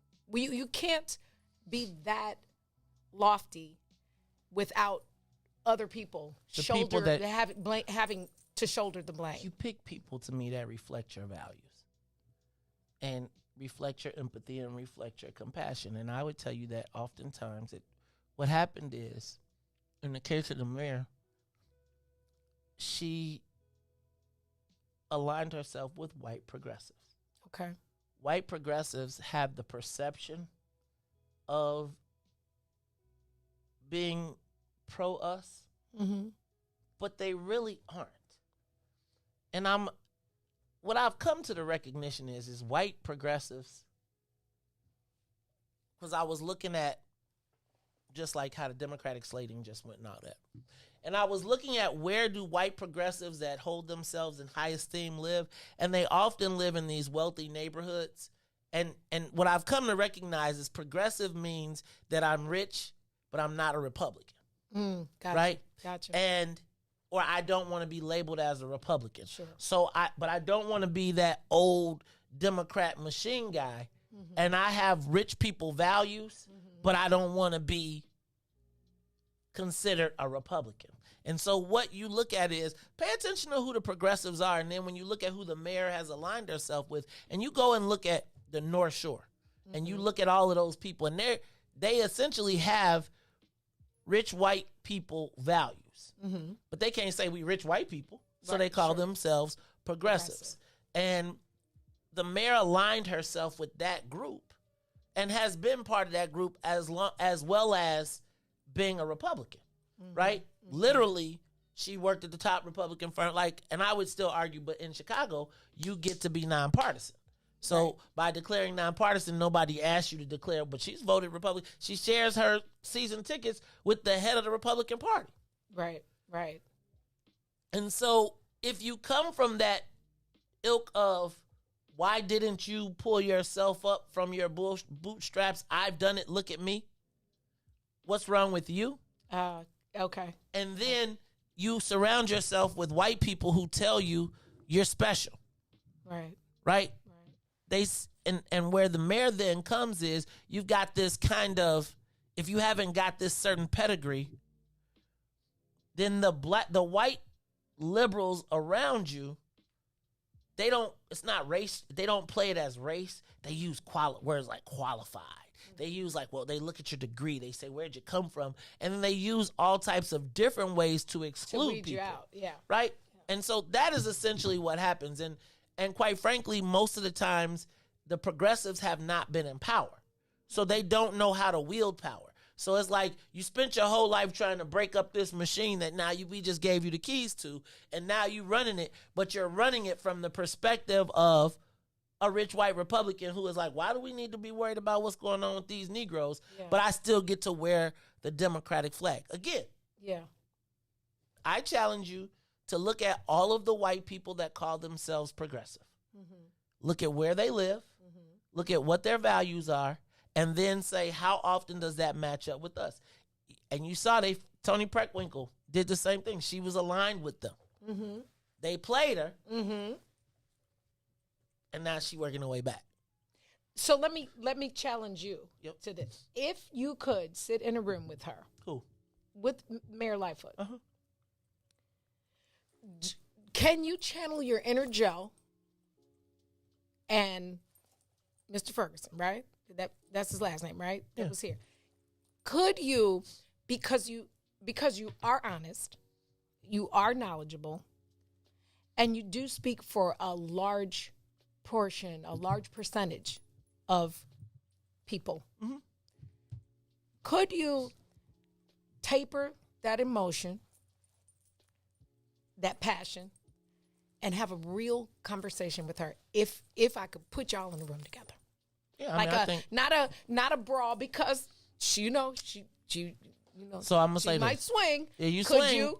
This is how I'm gonna say, Don. It's like this, and here's how I feel. I'll meet you where you at. I'll meet you where you at. So if you want to have a conversation, I think, and I kind of resent just a little bit the concept that I can't have a conversation with somebody that I disagree with. Toni Preckwinkle and I were Queen Sugar, the whole thing. We sat down once a month, every day. When she finally realized that you needed to come to black folks, it wasn't, bow down and kiss. It was like, let's have a conversation. Got different energy. Like Tony's energy. I got you. And here's what I would say to them. Like, I feel like if you have a lack of respect for black men, then you're probably not going to want to sit and have a conversation with me, because I'm not accepting it. Now, if you want to meet me, look me in the eye, and we want to have a conversation, and we want to be honest, and you can be like, Maze, I don't appreciate, but let's be real about it. I'm not going to tolerate disrespect. Mm-hmm. And I give you, there is a certain level of authority or deference that comes with being the mayor. So at the moment in which the mayor says she wants to come have a conversation, the mayor can sit right in that conversation. We're going to have coffee, tea. We're going to make it as well. But I'm not going to come into this joint and be like, I'm just happy you're here. Like, no, our city burned down. And we could talk about, hey, Madam Mayor, so help me understand, what is it that I missed in the situation with the street outreach workers attacking black people, and and we saw it on the video, and we heard the tapes. Why is my perception different from what you saw? Help me understand it. I'm not going to even argue, because we all know what we saw. And Absolutely. At that point, you tell the people your story. I'm going to ask the questions. One of the things that I think people sometimes want me to do is force the answer out of people that we want to hear. Mm-hmm. No one's going to say, I am participatory in white supremacy right. And whether I know it or not, right? But what's important, just like Joe Ferguson, is that you get the opportunity to hear the perspective of the person that you are opposing or have an issue with. And oftentimes I look to see, is there anything we agree on? Yeah, because there's some truth in everything. Yeah. But you do know that deflection, that fight, that reactive fight that we often see, that's to deflect from getting to the real conversation. So I'm saying this as your sister. I'm saying, you know what you know. We know what we know. It's in plain sight. I mean, you can Google it. You can when you have that conversation. Because I'm gonna claim that conversation. I ain't gonna put a date on it, but it's soon, right? I want you to remember at the moment that deflection comes, however it comes, that's to distract so that you never get the answer. So if you could just remember me say, my big sister said, oh, this is that moment. If I don't say anything, then either it's going to be silence, and silence is powerful. The no answer is the answer. I just want you to take that with you in that interview that you do in here. When the deflection becomes and the swinging happens, don't fight. You ain't got to swing back. So this I'm going to tell you, though. And I done been through this rodeo. A couple, 2, 3, 4 times. Tony Preckwinkle, Governor Pritzker, everybody who said F Mays, blah, blah, blah. When the end of it come You around. should make that a T-shirt. They all come around, and they always find some way to try and figure out a way to sit. Once they recognize that they want black folks, they come and sit in the chair. And what I will tell you is that if that moment ever comes, I think it'll always be, I will always be tactful. Like, she ain't going to get me to a point of being untactful. But I think that too many times, right, people get impressed with the moment and the people, and they want to take the picture and the selfie, and they just happy that they got acknowledged. I'm through. You've never been that. I'm through with the whole being. I tried that. I tried that with Tony Preckwinkle. We tried that with J.B. Pritzker. We tried to say, okay, look, here's the opportunity. We're gonna put the conversation, and here we sit as the worst state 4 years later for black people with no cannabis, no gaming, no nothing. And I think that oftentimes everywhere else they go, people be like, oh, it's okay. You know what? Yeah. It's okay. So no, I'm not gonna be like, I'm gonna be like, it's real shit going on out here. I don't want you to not be that, because we need you. Yeah. So let's say this. Everybody who walks, if you have the chutzpah, wherewithal, whatever, to walk in here and sit down and and recognize the value of the platform, then for me, the value is not in me having a fight. Sure. The value is in giving our audience the opportunity to get answers to the questions. That's why I oftentimes tell y'all, like, I'm not going to make that dude say something different so that he could placate us like everybody else. Hear who he is and what you going to do about it. Right. Madam Mayor, you are 100% welcome to come to What's in it for the Black, no matter what all them people told you, right? It's like there's no reason in the world I would not want to have a relationship with the mayor of Chicago, because I want to help black people. I've said on numerous occasions, she need to find the right people. I didn't want to sit out government for 4 years. Right. I didn't. Right. But as I told a committeeman yesterday, I don't know that there is a place for strong black men in politics, because at every space, we are expected to compromise. We are expected to bend. We are expected to not represent our interests. And so it's like I'm over black men having to be subservient, be kicked to the curb. We recognize where we sit in this space, but like, yo, if that woman is going to get reelected, which I don't know is going to happen, you got to pass through the black community. And so instead of waiting 6 years or 4 years and being like, screw you, and then a year later, now you want to be coming through, right? Yeah. Recognize it all. It works both ways. Absolutely. It works both ways, because I ain't never got nothing from now mayor. Yeah. So, and I've survived, and from the mayor to Madigan to whoever, they done all said, put them out. Yeah. And guess what? We still here with our people. So if you set it up, I would never embarrass you. I would never put you. I value your relationships. That's the thing that I think that a lot of times people don't understand. Yeah. I have for all my life been a relationship person. Now people be like, "You're an asshole." However, if my friend, that is a I will go to the end for you. Yeah. If I don't like you, I can walk past you and will not piss on you if you are on fire. Yeah. But if you are my team, I always got your best interest at hand, even if you don't recognize it. And so you can believe the hype, you can believe whatever, but just know. No, I can vouch for that. Right. You know what I'm saying? So hey y'all, it's my girl Dawn, Booker Dawn in the building. Can I come back next week? You can come back next week. Okay. Now you got to be on. So I think you got to do Wednesday and Friday because you're gonna be gone. Wednesday, Friday, because Ruthie will be back on Tuesday and Thursday. Oh, so you cool. do Wednesday and Friday. I know you out of town on Monday. And then we'll figure out the rest of it, how we going. Plus, we got to get you back on. Oh, you got to do your show. I see you got some interviews in the cans. Yeah. And all that good stuff. Keep Presley ready to talk, too. It's a dirty game. That's a good book, bro. Okay, so I'm going to have to send me the book. And also, real quick, you got anything you want to tell the people before you go? I want to say I'm so happy. Good morning. Did I say good morning, Sunshine? Yeah, you did, but go ahead. Hey, y'all. I'll be back soon. Maze, I just want to say, again, I probably said it to you 8 times already, but I want to say thank you for believing that I could do something that I had no clue how to do. Well, I want to thank you for coming in because the people be like, did you piss her off too? Nah. And I be like, damn, Joe. It's all love. Even when we don't agree, it's love. This is me, brother.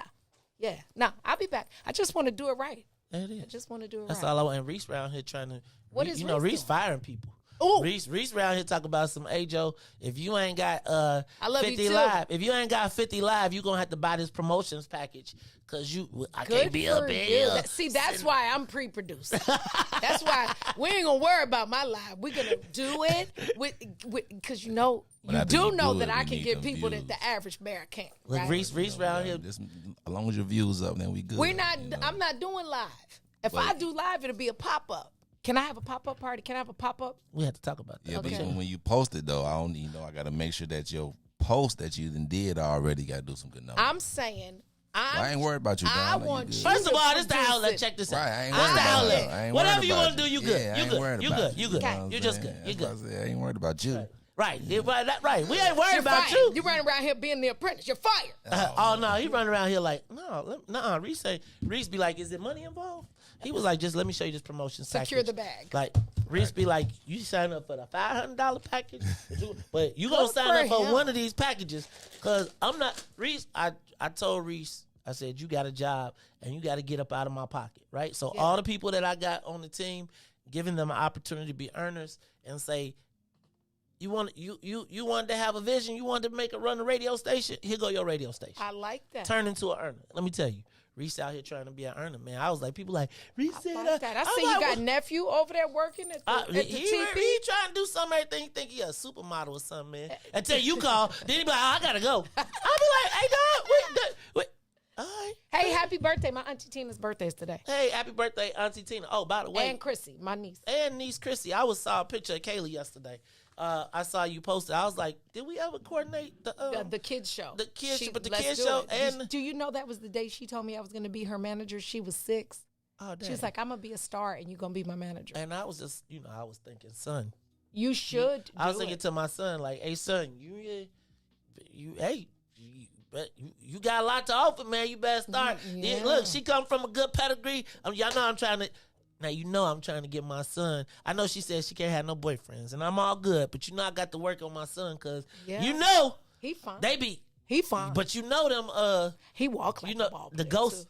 Right. And he's short as hell. He be walking like straight. But the girl.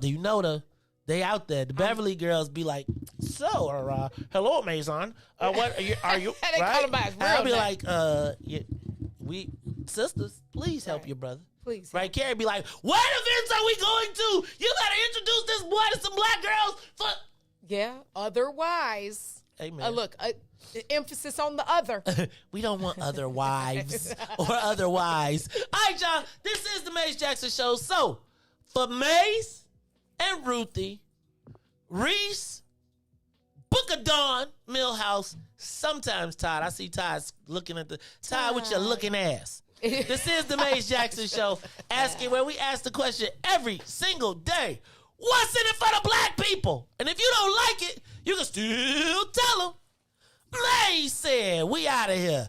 Peace. Let's get down to business and go ahead and address the facts, man. Lightfoot seems more lesbian than black. Rahm Emanuel's another case. He was just as tired. 50 closed schools left much to be desired. Police had Anjanet naked on that body cam. They suppressed the footage so it couldn't touch a lot of hands. Reminds me of that 16 shots in that cover up. Both of them similar, so I went and dug it up. George Floyd killed, a lot of riots happened in the town. Southside burned and they wouldn't let them bridges down. Grandmother sick, need a prescription and plus a couple groceries. You gon' have to travel just to get it now. COVID-19 out here shutting all the business down. Not enough SBA loans to even give around. So many failed businesses that you can put them in the pile. If you don't survive the pandemic, it's gon' sit you down. We sing, dance, play ball, entertain, and crack jokes. Government infested black neighborhoods with crack smoke. System that milked us so bad, we got lactose. Still trying to find out what's in it for us black folks. We sing, dance, play ball, entertain, and crack jokes. Government infested black neighborhoods with crack smoke. System that milked us so bad, we got lactose. Still trying to find out what's in it for us black folks. Shout out to Willie Wilson, hope one day you get to send it.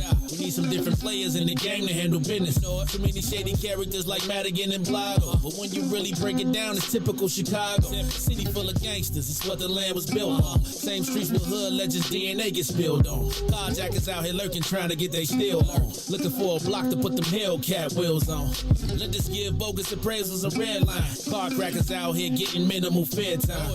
And I'm the seal carry, I stay with the pipe. But Illinois gun laws giving minimal